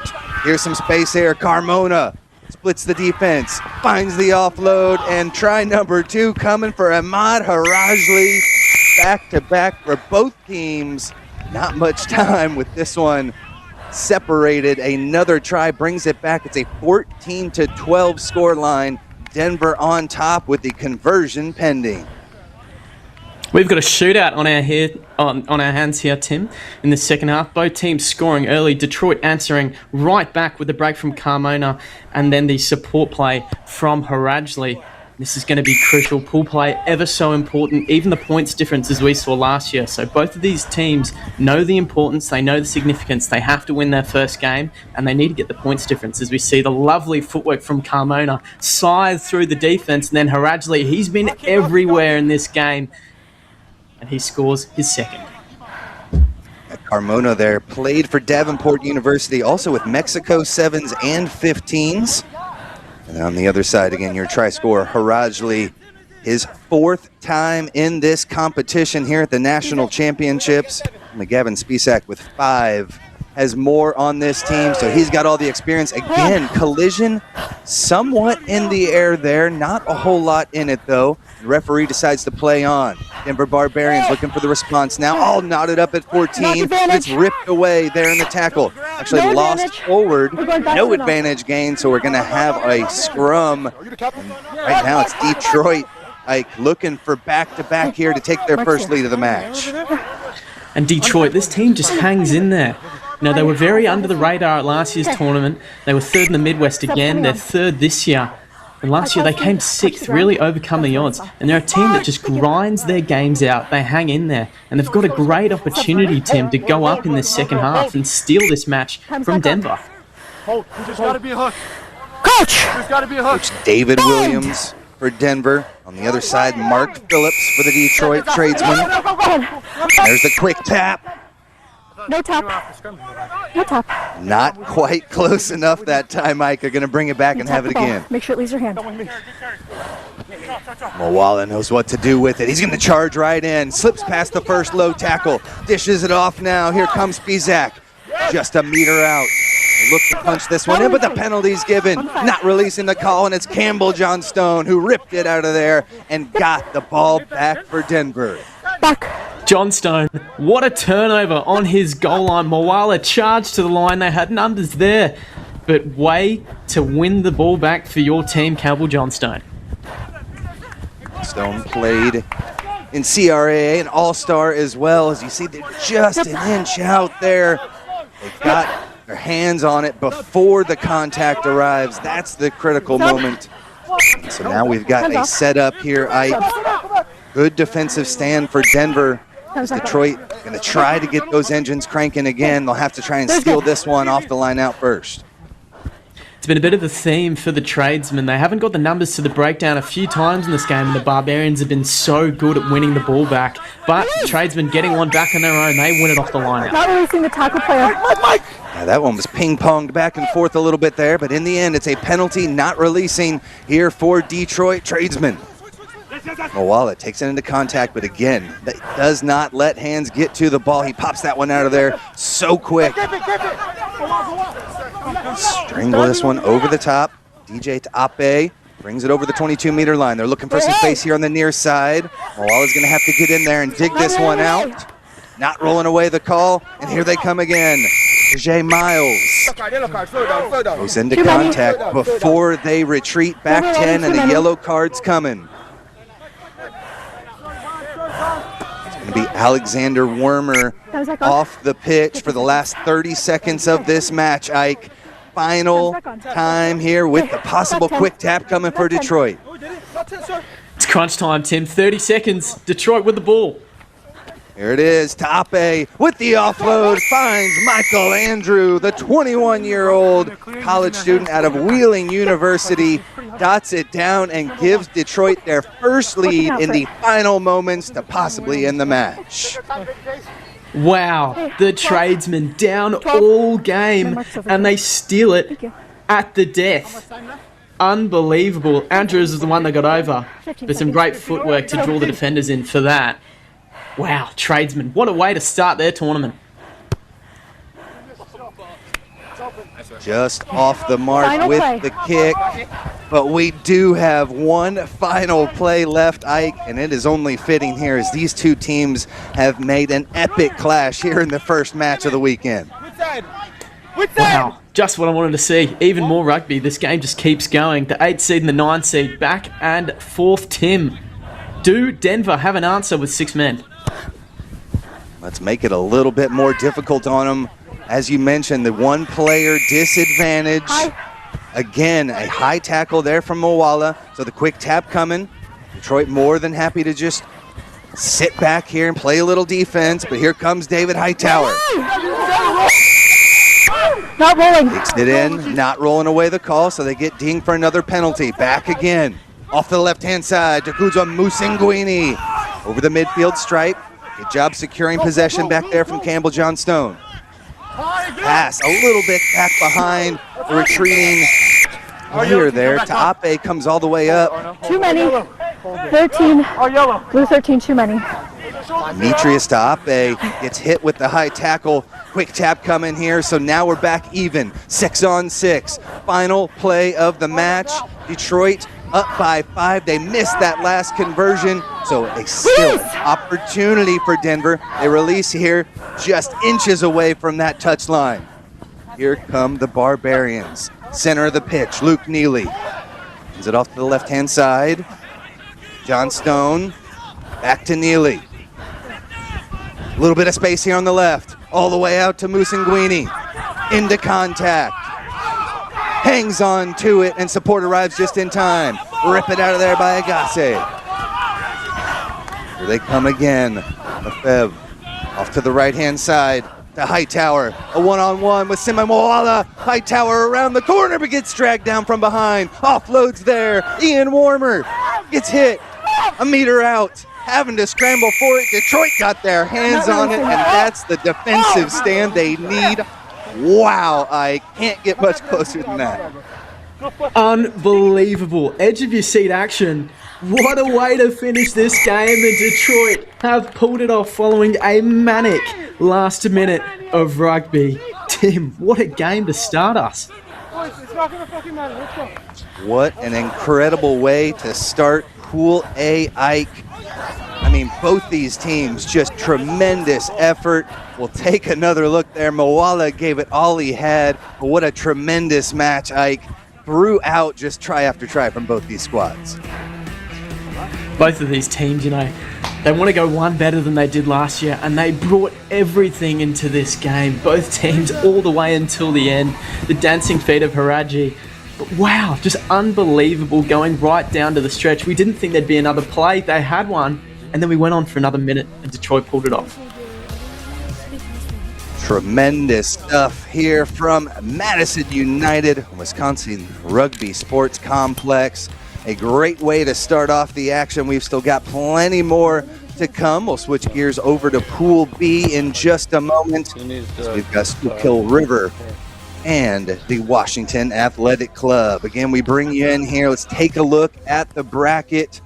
They're at Pool E. We just saw Denver and the Detroit Tradesmen, 8-9 seeds, should be even, and boy, were they.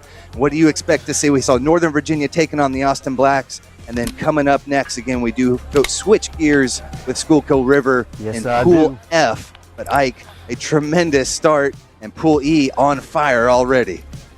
Oh yeah, if that's the first preview of this tournament, then boy Tim, we have a massive weekend ahead of us. What a game to start us off. Looking at the bracket as a whole, you know, you've got your big teams around the place. I expect the Bombers to do very well, but then you can't write off Old Blue or Mystic River. Looking down the seeds as well, I expect Beltway Elite to maybe pull up a few seeds in that bracket. You know, Invictus, they have a bit of an unknown team there, so they could finish in the top two. Otherwise, you can't go past Belmont Shore. Seeded number 5, possibly a little low. But we're just stacked up for a great weekend of rugby, Tim. Can't wait for it. Fantastic start to the weekend already. Now we switch gears and get ready to rock and roll for match number 2 here on the men's side. Over Pool F, Schuylkill River Exiles taking on the Washington Athletic Club. Schuylkill River, number 7 seed, finished 12th last year. So a little better than they had hoped for. Second in the Mid-Atlantic through the tournaments this year. This one's going to go all the way out into touch. And we'll see what Washington Athletic Club has up their sleeve. Excuse me, that is going to be Schuylkill River in the black jerseys. Washington Athletic Club in the white. And Tim Wilkes and Ike Wrigley taking you through all the action. There's the quick tap, and we are back on the front foot here with Schuylkill River. Right-hand side, get it out to Peter Mulville. Tackle coming in there from Matt Lumpkes. And this one has it stripped from the back end, and possibly tapped forward there as well. I don't know about that one. Knocked on, though, is the call, and we will have a scrum to Washington. We've got a great matchup on our hands, Tim. Last year, these two teams faced off, and Schuylkill, they came up 25-0 winners against WAC. So WAC, they've got a lot to prove. They want to right the wrongs of last year, and they want to show Schuylkill a little bit what they're about. Put in there from Abago Cruz, the captain. Off to the right-hand side. They'll try and go all the way around the corner here to start things off. There's the offload from Hand. Finds the space there. Beautiful little shove. Opens things up, and they're over the 22-meter line. Owina Futi with a beautiful run there. Get him inside the 22-meter line. No, he's got it. No. Side is going to be the call here. Come from the side. Back pin is going to have to go Schuylkill River. From the mark. Washington Athletic Club tried to go quick there, Ike, but referee slowed things down a little bit. And we'll see what they've got up their sleeve now. Spin back here to the near side. Again, hand with it. The big fella tries a little backhanded pass. Goes to deck, but they're able to keep things alive. Backwards.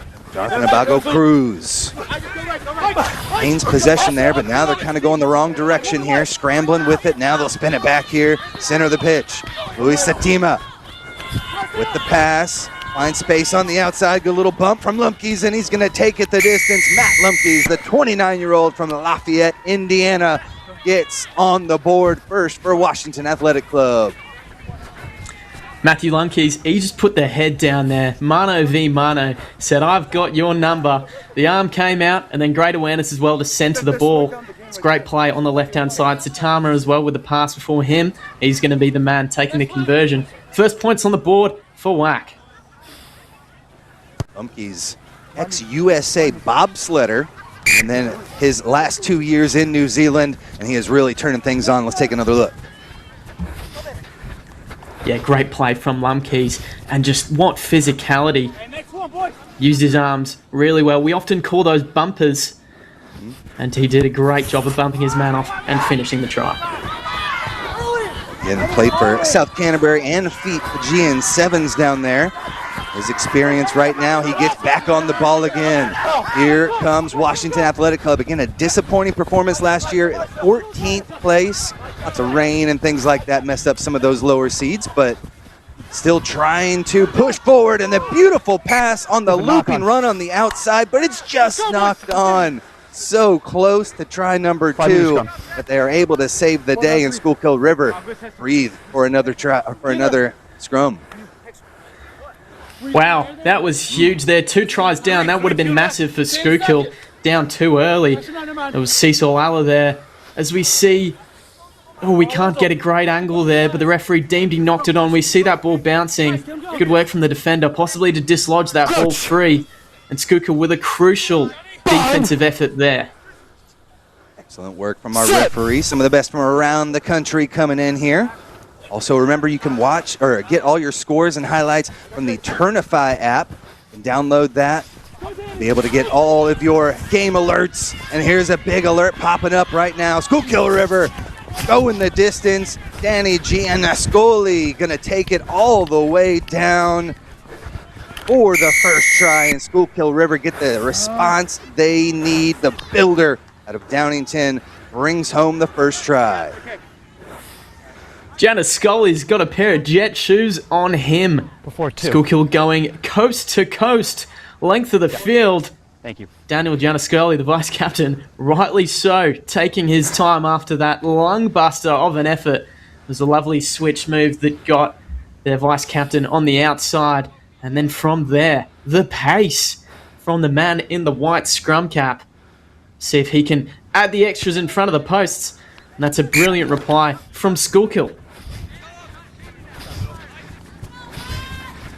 We watched their lovely switch move. Got Giannascoli on the outside, but boy, he still had so much work to do. Slips the tackle, and then from 50 metres out, there was no one catching him. Giannascoli played for the Utah Warriors out of Loyola, Maryland in college. But his 7th time here at the National Championship Sevens Tournament, the highest number that I have seen throughout all the paperwork and research we've been doing. Advantage. He has been tremendous for years. The Schuylkill River squad has, see that knock on here, they'll pin Washington back. Schuylkill River squad, a lot of homegrown talent, a lot of players that have been with this club for more than 3 years at the national championship. So the experience kind of over to Schuylkill River, and maybe that continuity as well. But right now, a minute left, all knotted up, Ike.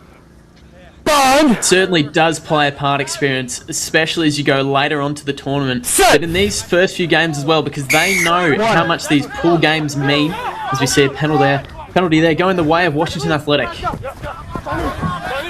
Or the pass back there to Abago Cruz goes awry, but he's able to scoop this one up, and space opens up in the center of the pitch. Nice little bump, good tackle there from Hegarty.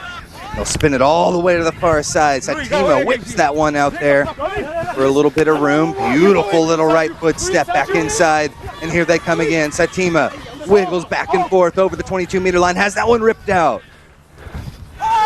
Schuylkill River back on the front foot, another save inside their own 22. They scored from back here last time on a huge 90-meter run. This one's gonna go a little bit awry. Here comes Michael Hand, he scoops it up, bending off a player, 10 meters away, gonna stretch for the try. Nice. Michael Hand, what an effort. Showed off the soccer skills. And then he put the fend on Gianniscoli, who had the better of him on the 90-meter score. But what a way to end the half. Michael Hand using his big right hand to fend off the defender. MLR players again getting it done, this time on the Washington Athletic Club side. Former Hounds, Seawolves, and Eagles sevens there for Michael Hand, just 25 years old, out of Cork, Ireland. Kick, trying to draw this one back through the uprights, and good. And a 14-7 score line here as we are done with the first half of action. Ike, well, got one more look here at the try from Michael Hand.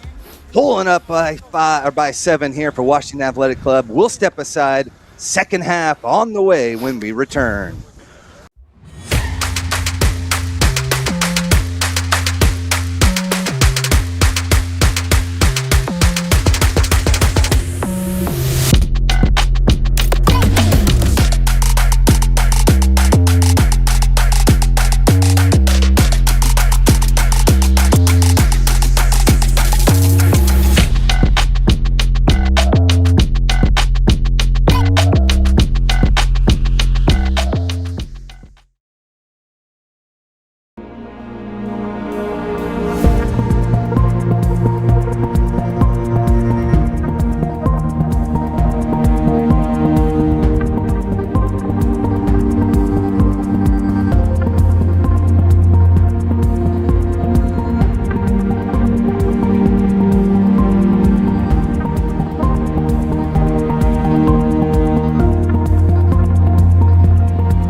Welcome back to the 2026 USA Club Rugby Sevens National Championships. Halfway through this first match of the day out here in Pool F, Washington Athletic Club with the late try to get on the front foot, up by 7. But here comes Schuylkill River, never dead. Oh, but lost this one forward. It's Andre Williams Jr. just couldn't hang on to it through the tackle, puffed up, and will be Washington Athletic Club's put into the scrum. Come off. Schuylkill coming out firing into this second half. Perfectly executed restart. They won the ball back. And then there was an explosion of pace from Andre Williams. He just couldn't hang on to the ball, though.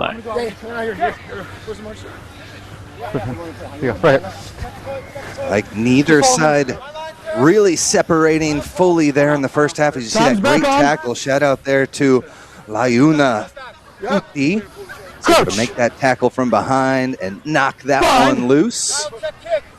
Scrum of the second half. Abago Cruz again. Concrete finisher from Renton, Washington. Whips it out of there, out to Hand, and gets them back on the way here for Wax. Space on the outside. Here comes Matt Lumpkins. Excuse me, that's Ui Moano.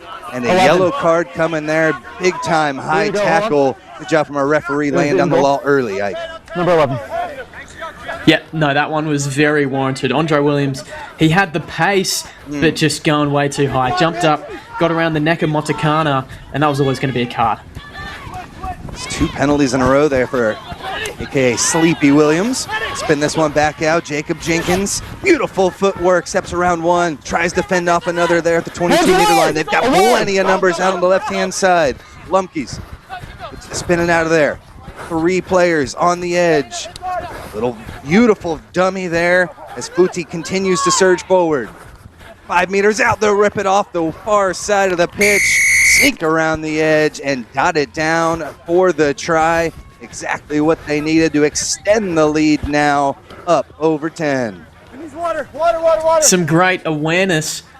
You know, they know that they were a man up, but there wasn't much space on that side. Great awareness around the ruck. They saw that people were sucked in. Honey potting, eyes only faced in and on the ball. So around the blind side they went, and they notched the first points of this second half, and they go up potentially.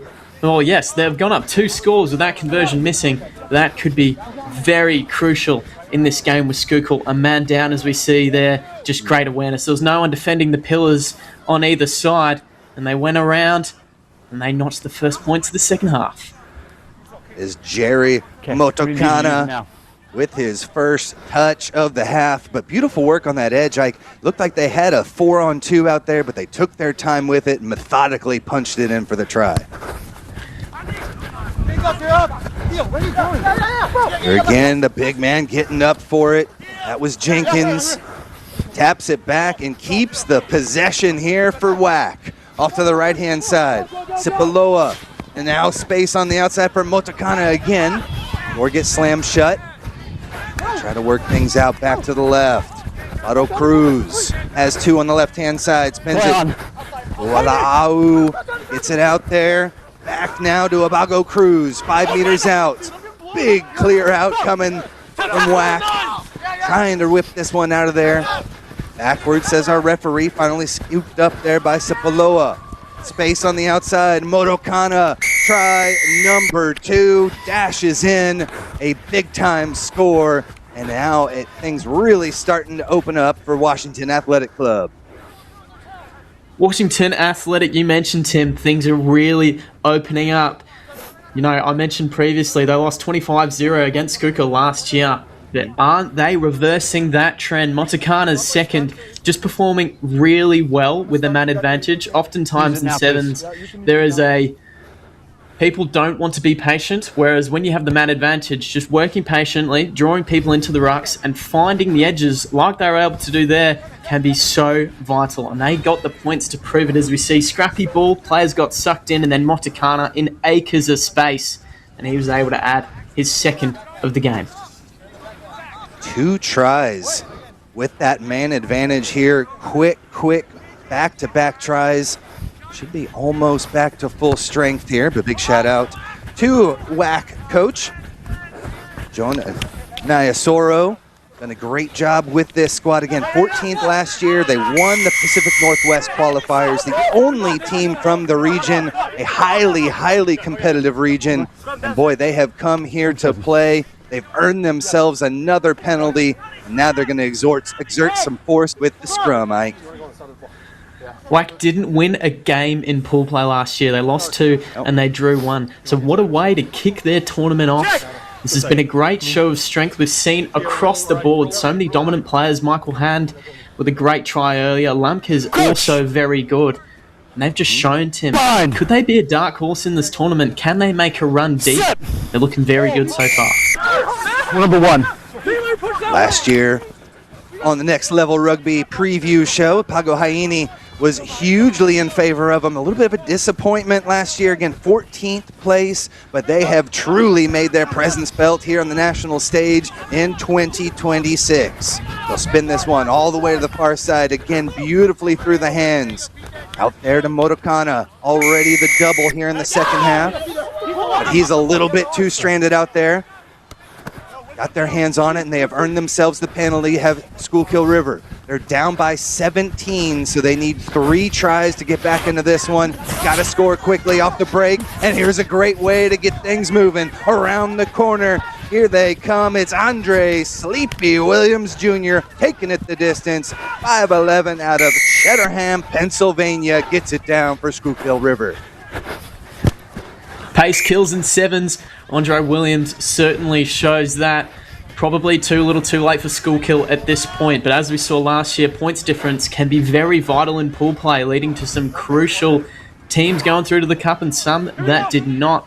So Schuylkill, they'll want to keep it up. Potentially if they can get another try as well, that would be great. Carry some momentum into the next game too. Right out there to Andre Williams. Played for the Hawks. He has been tremendous. Just had that one penalty, and that really kind of opened up this match.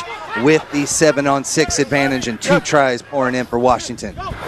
Now those got it back inside their own 22. We are over the 14-minute mark and over to the referee's watch. Close to the final play of the match. Good defense from Schuylkill River. And they've earned themselves the penalty, not releasing the calls. They had the numbers on the far side. That's not a tap. No, it's not. Local referee letting them know what a tap is there. Got to have that ball released from the hands over the 22-meter line. Great surge there from Schuylkill River. They're spinning out to the right-hand side through Mitch Litch. Gets it off to Deani Ruiz. Nice switch, and they'll cut this one back against the grain. There's some space, but again, strong defense from Washington. Couple of slip tackles there from PJ Dignan. It's a little stranded, but not rolling away the call. Here comes the quick tap, looking for space on the left-hand side. Around the corner they come, and Caius Mitlich takes it the distance and brings it home. Try number 3 for the Berwyn, Pennsylvania native. Very nice from Mitch Litch. Saw the space, saw that the WAC defense was broken down. It was a long ball in play set. They had to work from side to side. And that will probably be it, Tim. Clock in the red. WAC with a massive win. Schuylkill able to add a few tries late, but it wasn't enough. Big showing from Washington Athletic. That will do it for the first match of the day for these 2 squads out of Pool F. We'll take another look here at the final play of the match. Able to take it through from Caius Mitlich, but too much from Washington Athletic Club throughout this match. They had a couple of yellow cards that gave them the advantage, and beautiful passing just like that there from Satima opens things up, and it's Matt Lumpkes taking it the distance again. What a tremendous performance there, Ike, as both these teams look good, but Washington Athletic Club just poured on there early in the second half. That feels good. Certainly very dominant and a show of strength for what their tournament could be. Schuylkill, they're going to have to go back to the drawing board. That game it seemed to be a game of runs there, but discipline really, really hurt them in this one.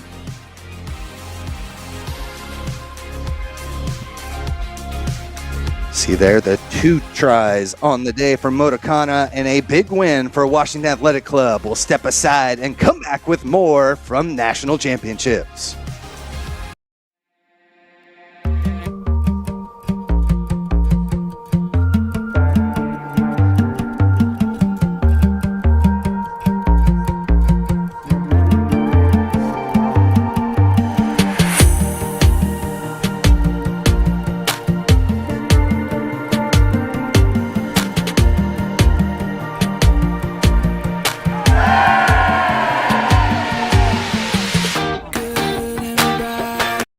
From the rugby universe. America, get in the game! It's time the sleeping giant of rugby got off the sideline and into the action. But like all big jobs, you'll need the right tools. Go to worldrugbyshop.com for boots, jerseys, shorts, and scrum caps. Everything you'll need to rock and roll. Get the right kit for playing and training, plus the finest selection of official supporters gear from around the globe. worldrugbyshop.com, America's home for rugby.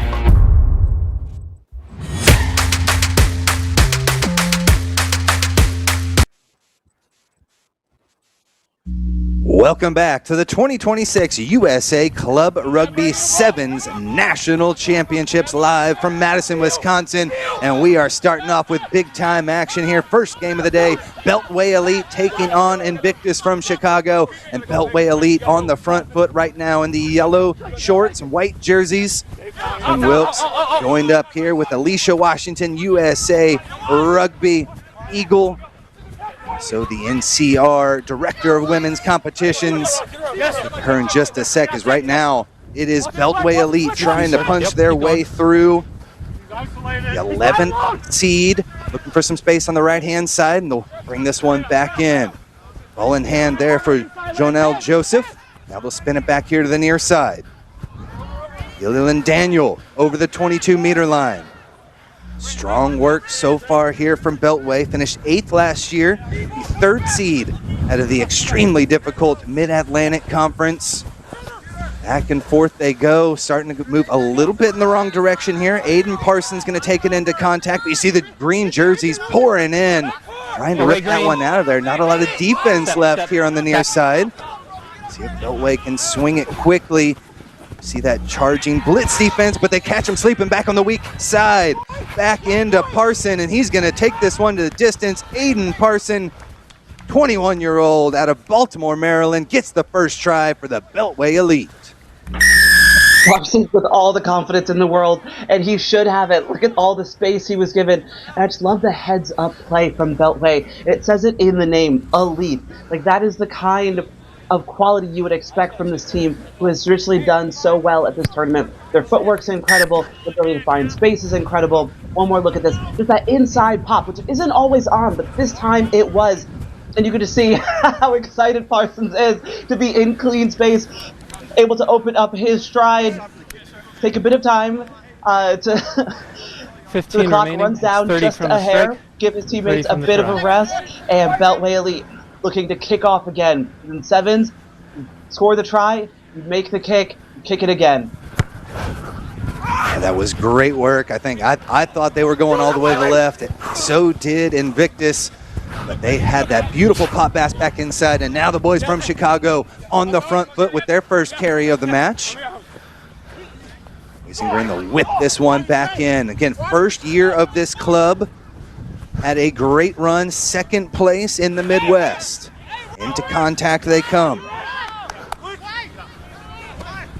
Spin this one out. Those multicolored jerseys. Black on black with the numbers. Beautiful back inside, make it 2. There's the pass to keep things moving over the 22-meter line. Liam Johnson keeps things going. Another pop, beautiful work, and the response that was needed. And Invictus get it done back on the board. The response was needed. As you said, it was also beautiful to watch. The footwork that is out there is absolutely incredible. Just a way to turn on a dime. And they take what is an inch and make it into a full gap to execute, get through the line, and that's how you keep your team on the front foot. And all credit to the support coming from Invictus. No one's looking around for who the ball should go to, what their options are. The support is absolutely incredible. Look at this footwork one more time. Handling is great.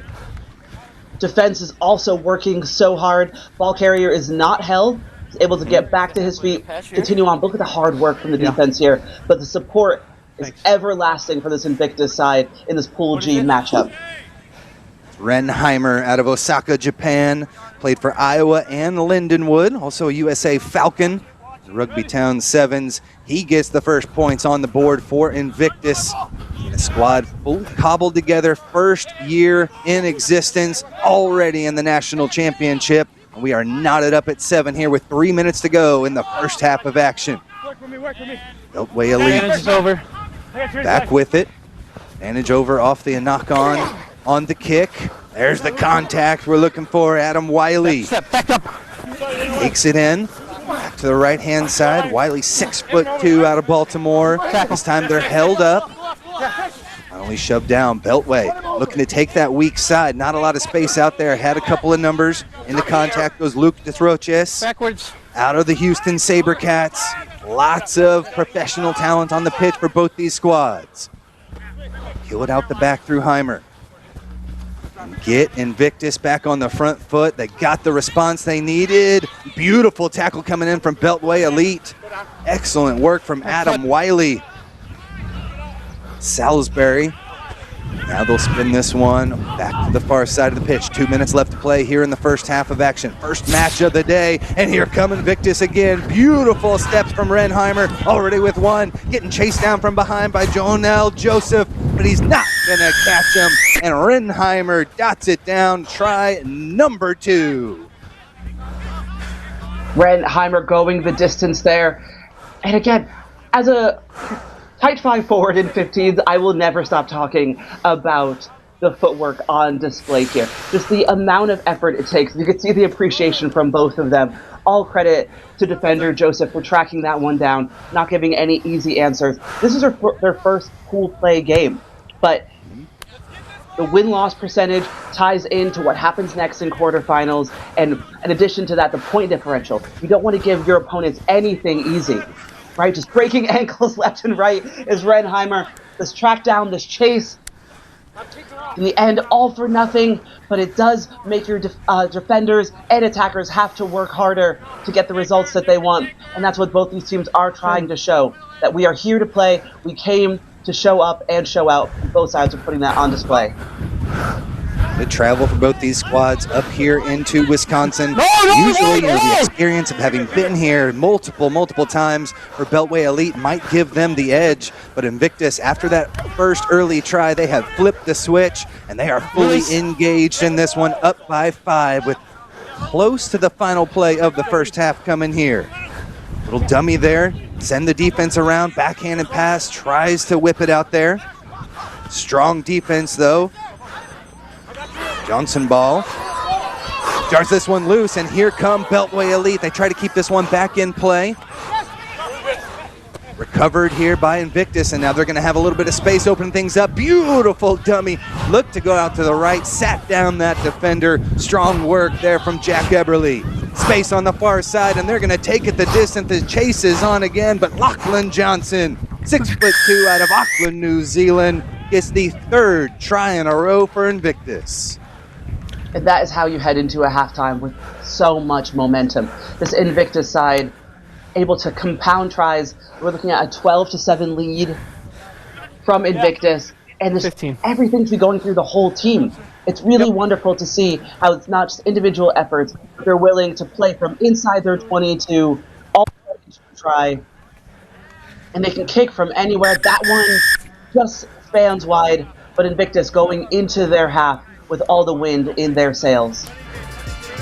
A 17-7 lead, 10 points here as we see Lachlan Jackson again, the accountant out of Grand Canyon University, takes it the distance. Beautiful work. We'll step aside. Second half on the way next.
message from the rugby universe. America, get in the game! It's time the sleeping... Welcome back to the 2026 USA Club Rugby Sevens National Championships. Tim Wilkes up here in the booth with Alicia Washington, MLR commentator and former USA Eagle. We are taking you through all of the action, just a couple of former locks, watching some sevens, having a great time. And Alicia, that first half, all Invictus. It was the Beltway Elite scoring early within the first 30 seconds, but Invictus were able to come through with 3 of their own to end the half. Mark on me. Invictus just looking so comfortable on defense, comfortable working to get the ball back, but when they do have it, you could tell they are singing from the same song sheet. They are on the same page. They're able to work the ball through the hands. And right now, even on defense, they're going to look super comfortable in this scrum and hope to get on the front foot as Beltway looks to attack here. Spin this one back.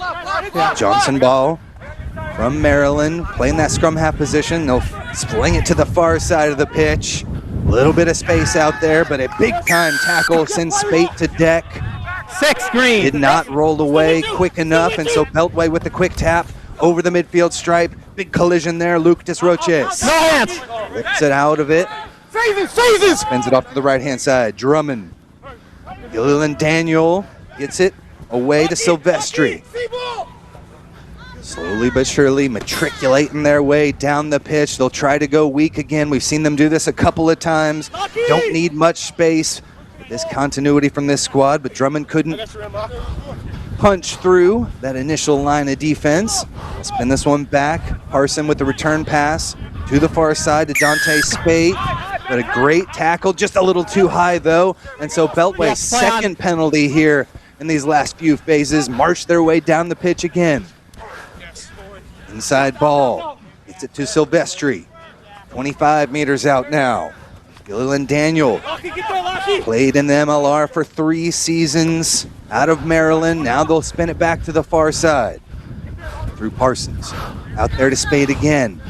Another strong tackle. That door slammed shut there by the wing. Penalty's going to be earned though as he did not release. Here comes Desroches. 10 meters out as they continue to push. That's 3 penalties on this drive. Off to the right to Silvestri. Slips 1, slips 2 with the offload. Almost finished it off. And a high tackle there from the blind side. A yellow card given. Yeah, he's off. Beltway Elite will have the man advantage here for the next couple minutes, Alicia. Guys, time is off, okay?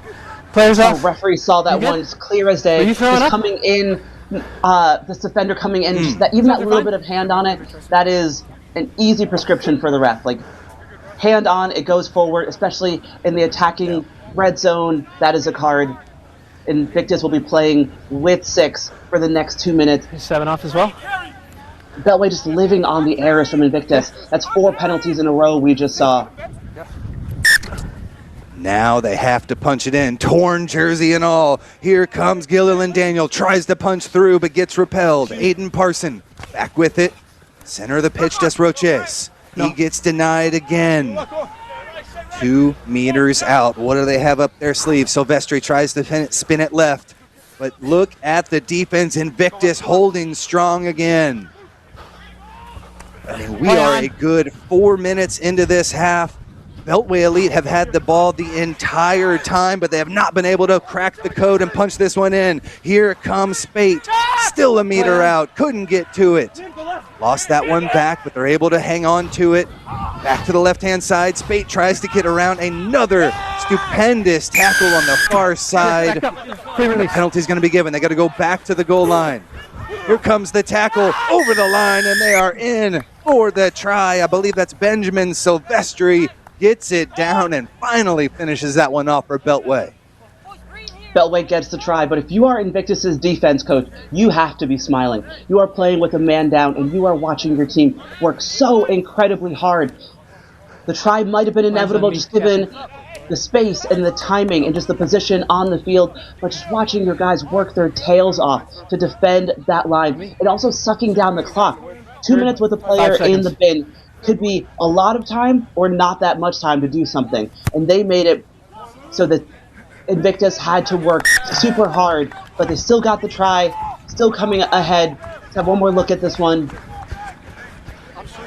Just the amount of work to slow down the ruck. It does lead to their 5th penalty. I imagine the referee will be looking into his pocket for potential other card if that lack of discipline keeps up.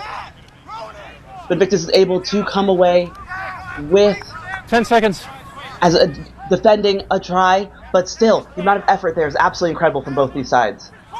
A big shout out to Ronan McGoldrick, number 6 for Invictus. He was the man on that far side on the wing, tackle after tackle after tackle, but in the end it's knocked on, and with a minute and a half left, I think Invictus might be coming back to full strength. There's their 7th player back on the pitch, and it all comes down to this, a 3-point game for Beltway. Can they earn this first victory here in pool play? Let's go. Keep it flat, square. Yeah. Crouch. Unlucky knock there. Fine. See the frustration that Invictus is experiencing. They now have a defending scrum. Not a great place to defend from. But communication and sheer force of will get them through the last minute of this match. Desroches crashes in, dishes to Parson. Space there on the far side, but he'll just take it into contact. Here through Gilliland Daniel. Talk about just mistake-free rugby from Beltway. They have not made a single error in this second half, and now they are just one step away from taking the lead. Ames back up. It's brought down. Good defense there from Invictus, as we have seen throughout this match. Again, full strength, 30 seconds left to play. Beltway Elite trying to get through and get free on the far side. They're able to secure possession at the 22-meter line. Back on the front foot again through Drummond. Yep. It's the dish. Taken into contact through Desroches. Front foot, slips one tackle. There's space on the outside. Here comes Benjamin Silvestri again. Dots it down, and how important was that last conversion? Because that just gave them the lead 19-17 with no time on the clock. If the first half was all Beltway, the second half has been all Invictus on defense, which is such a bizarre thing to see for this side. You can see that Beltway just has the experience of being at this tournament more frequently. Referee has the time. Everything on our clock shows that we are past the 14 minutes. I believe we hear the referee's whistle go. I'm sorry, their watch going there. This kick won't determine too much, but what a tale of two halves we've just watched him. Beautiful stuff from the Beltway Elite, and I mentioned it earlier. I don't know if Invictus even had the ball much at all in that second half. What a beautiful performance on the offensive end. Pinpoint passes, Alicia, and defense, even though it was great from Invictus, Beltway Elite get the victory. Good game. Both teams worked incredibly hard to keep the score super tight in this matchup. You can see that this tournament is so well seeded. We're looking at a lot of 2-3 matchups in this round of pool play, this first round. But all credit to these teams that have worked incredibly hard on both sides of the ball to keep this match super tight. Again, beautiful work there. 2 tries from that man, Renheimer, on the day already. It looked like they were going to be able to pull away with this one. Again, 17-7 at halftime, but two late tries for Beltway Elite give them the victory, and a great way to start this one off. Again, 8 last year. They're the 11th seed, but boy, do they look potent. We've still got plenty of action to go. Wendy Young will hop on here with Alicia Washington when we return live from Wisconsin. A message from the rugby universe.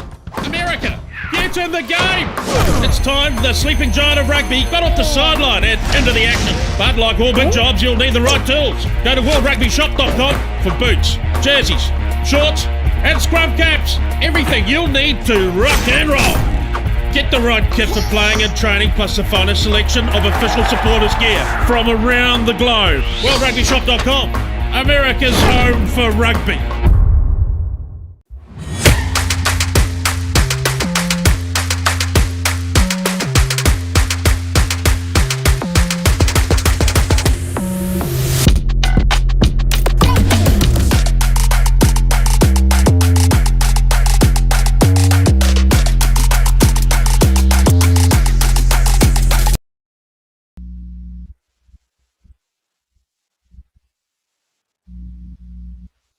Okay.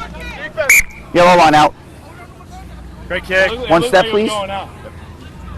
You're still in the tunnel. Give me a gap, please. Good man. Tunnel, step, 5. Good, yes. Line up on 5, please.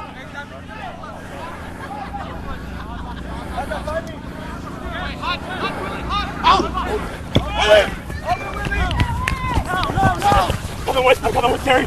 Terry. Yeah, come over. Pull right. Welcome to Field 2 of this USA Club 7s National Championship. Hosted here in Madison, Wisconsin. Belmont Shores kicking off the best of Pool H. Huns opening up this match with the first try. Well worked from a line out. We have a kick incoming. Yeah, wonderful try by the Austin Huns. Good start for their campaign. They've really tried to reestablish themselves in the circuit of sevens. You'll see it here, Alicia. Look at the power! Oh, Wendy, as a fellow big on the field, I love when the big boys come out to play, especially on the 7 circuit. Just bumping left and right. Not quite the restart that they would have wanted after that beautiful opening try. A referee in the center. Changes possession. Referee for this one, for a kick Wellesley by the Livesay. Ready up. Belmont Shore will go again, and it's Peter Seo Jr., MLR player, USA Eagle, sensational guy. Gets them started, but it's turned over, just lost by Shore. So now Austin Huns will have a shot. Already scored one. Look off the jump. To go around the outside, finds double tackle action. Watch it. Crispness we're seeing from the Huns. I'm from Austin, not something I'm familiar with in their sevens program. I know they've brought in some real talent this summer. They get the feel. They'll off to the races. Not wanting to hang out. Iosepo Salavateo. Dig to him. It's in Derek Adams' hands. Tries to find a half gap. No release, you gotta show hands. Again, Huns backed up one more time. Belmont Shore off again. Caden Hartley taps and goes, and it's off to the right side. Backwards, says the referee, so we'll play on. Out, ninja. Lots of green grass on this side. Yep, goes over the top. There it is. Beautiful pass to Derek Adams. He heads for the corner. Does really well to stay in bounds and get around his would-be tackler. Derek Adams is in for Belmont Shore. All credit to Belmont Shore for looking to play fast here.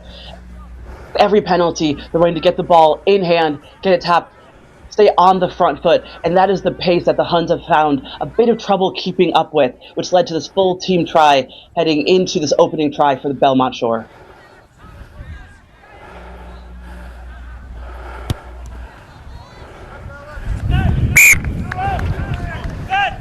Kick is good. They're able to add the extras. Take a slim lead. One more look at this team try here. I just love the ambition for that over-the-head ball, and just the ambition to stay on the outside. You would see a lot of attackers might use a little bit of footwork to get to the inside, able to take the tackle, but the ability to work in inches of space and still secure the try for your team. But not to compound passes for Belmont. As the Huns look to attack here. Gotta leave him in the air. But now Huns off to the races. One of those bounce passes that's good to go. Oh, tangled up there. Looks to be all right. The winger, that was Nick Hansen, just went down funky, but he's back on his feet.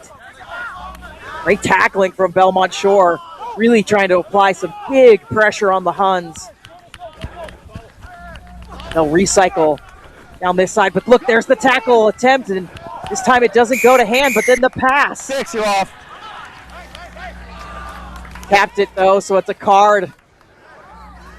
Wait, back And up. the decision is just that easy for the referee. Any sort of what could have been an interception that goes forward. You didn't attack the ball with 2 hands. 1 hand up, referee, is an easy decision. Go to the pocket. It's just easy as that. 6, you're off. And they knew it as soon as it happened. Already running to sit in the chair to get that 2-minute clock started. They want to get back on as fast as they can. Already 5 minutes gone in this first half. 5-5 our score. No, I say we got yak 5. Crouch! They've dropped that 9 to be in the defensive line, so they've got 3 backs, but there are holes when this happens, when they've got a player down. Boys, you're both doing it. Ball's got to come in. Thank you. Right? Ball's coming in, there should be nothing going on until it comes in. Let's fix this. Crouch! Bind! Didn't go! Set!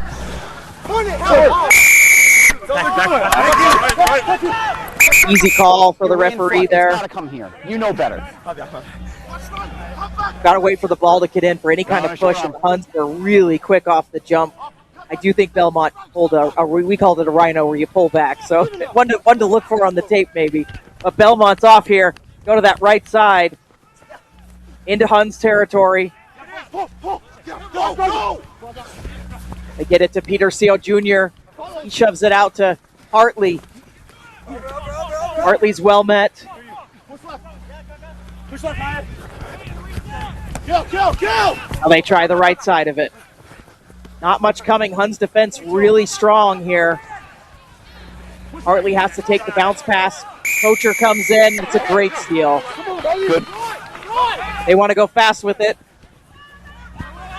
Some slow retreat from Belmont, but they do tend to get back on side, so no problems there. They try to go around the weak side. Defend. Very strong running there. Just able to jerk off the defender. And it's a try for Oyo Elm Olin. What an answer from the Huns. Absolutely incredible work to work from inside their defending 50.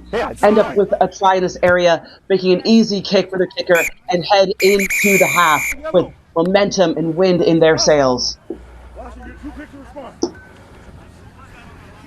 I'm not entertaining that when he yells at me. So. Beautiful work on the outside. Just the fend that creates so much space to allow the Huns head into halftime. Let's see what they do with it. Coming up, second half.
message from the rugby universe.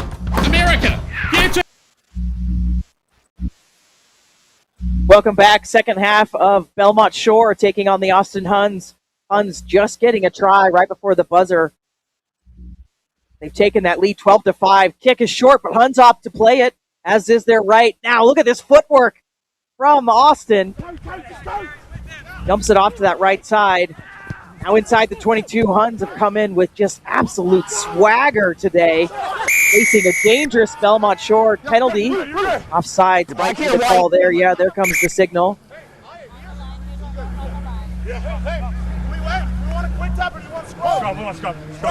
Scrum.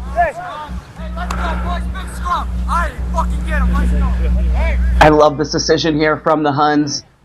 Listen to their forwards, opt for the scrum, which just brings Belmont's forwards in. Some of their bigs were busy taking care of the scrum, while some of the speedsters from the Huns capitalize on the space outside.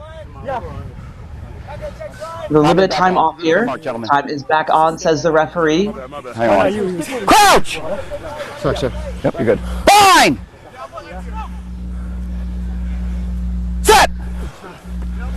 Good spot for the Huns. Try to advance this score if they can. They've got to get past this Belmont Shore defense. Oh, look at the move! just a little bit over the top, but I love the move in the center of the pitch. Tries to keep that ball in bounds. Been knocked on, so it'll come back for the scrum, but I think the winger came from the right. I think the outside back came in from the inside. That was sensational. Yellow subs, yellow subs. The ambition from both sides. This is their opening match. They want to set the tone for this tournament. These pools are seeded that you might not see anyone that you've played all summer until the knockout stages. But they're trying to explore, trying to see what they can do with it, ask questions of themselves, ask questions of the defense. We've seen that replay there. That maybe knock on, but because the player from Belmont Shore went up with 2 hands and the ball went forward, we're not seeing a card this time. Just a scrum to reset. Set! Huns will go again, essentially from that other side of the field. Belmont out of that scrum extremely fast, knowing they have to. But look at the power to push Stanfield down to the ground. It happened very often in the Huns. Inside the 5 now. He's already scored 1, and he's going to get the second. This is sensational stuff from Oya Emma Olin, just powering his way to the line. My goodness. From Hercules, California. Played at McKendree University in his college ball. And now the conversion. The Huns can further extend their score. 15 seconds to kick. Yes, sir. He's going to take all the time he can here to try to just give his side a little bit of rest. It's too hot down there in Cottage Grove, Wisconsin, but the humidity, it's about 75 degrees, but humidity in the upper 80s, and that kick's not going to go there. But Alicia, take us through this replay. Just love the effort they put in the scrum here. Wasn't the cleanest, right? We have 9 wraparound, and just that ability to tell your defender, sit down. Belmont was pleading for a bit of a serve roll in the ground, right? But the aggression, the momentum that brought him forward, and again, just sheer force of will to get the team over the line. Looks like they're playing 15s out there, Wendy, with mound defenders they're bringing in to each contact point. Yes, they've definitely been not shying away from it. Now Belmont Shore is going to put a boot in front of the 50. To roll out of touch, but I feel like they've almost got limited options here. Keegan Hannon with the kick there. Belmont Shore typically comes at, this is not a normal Belmont Shore, what I'm used to seeing for them. This is shocking right now. Inside the 22. Everything going the Huns' way right now. I think they're pleading for a 50-22, which you don't often see in the sevens game. Referee said no. Kick was taken in front of the 22. Huns will have possession in this line out as Belmont Shore brings in a few subs to match this aggression. You're in, step up. You gotta be close. That the Huns have in the second half. If you're out, then you're out. That's Tim Stanfield at the back of the line out. The referee, they're chatting about, is he in the line out or is he out? He's inside the 15, so he's in. But that's an international sevens player that knows the laws and is going to push every little boundary that he can. This is why, Wendy, we see so many people at the top of their game, also with a referee certification. I don't know what you were told, Wendy, as a player, but I was told you're not cheating, you're not trying. And getting that referee certification helps you cheat and maybe know the game just a little bit better from all sides. Yep, just lets you know the laws and where you can push, and always a good one to have in the pocket. Luau now coming in at scrum half. Try to get Belmont something going for them. Pass not going to come to hand. Don't lift him! Don't lift him! Don't lift him! Don't want to mess with the maul, so they rip it out. Look at that. Oh, sensational. Now it's in the Stanfield hand. The offload's starting to flow for Belmont. This is where they're lethal. They're going to get the penalty as well. Stanfield wants to go fast. No surprise there. Pushes it out to that left side. What can Pua do? Oh, wow. Look at the footwork from him as he slices and dices the defense. And that's a really important score for Belmont Shore. This conversion will be important as well. Puts them at 17-12, but they can fight into the 5-point deficit if they can make this conversion. But Belmont Shore has just come alive. Alessio Pua with the try there, but that was a fully teamwork try. Everything that they had, from securing the set piece, making sure they were all on the same page, hands up, hands ready, and just the footwork here. Wendy, I would be on the ground as a defender, chasing shadows at the very most. But this attack is so hungry from Belmont Shore, looking to get this game level again as they head into their kickoff.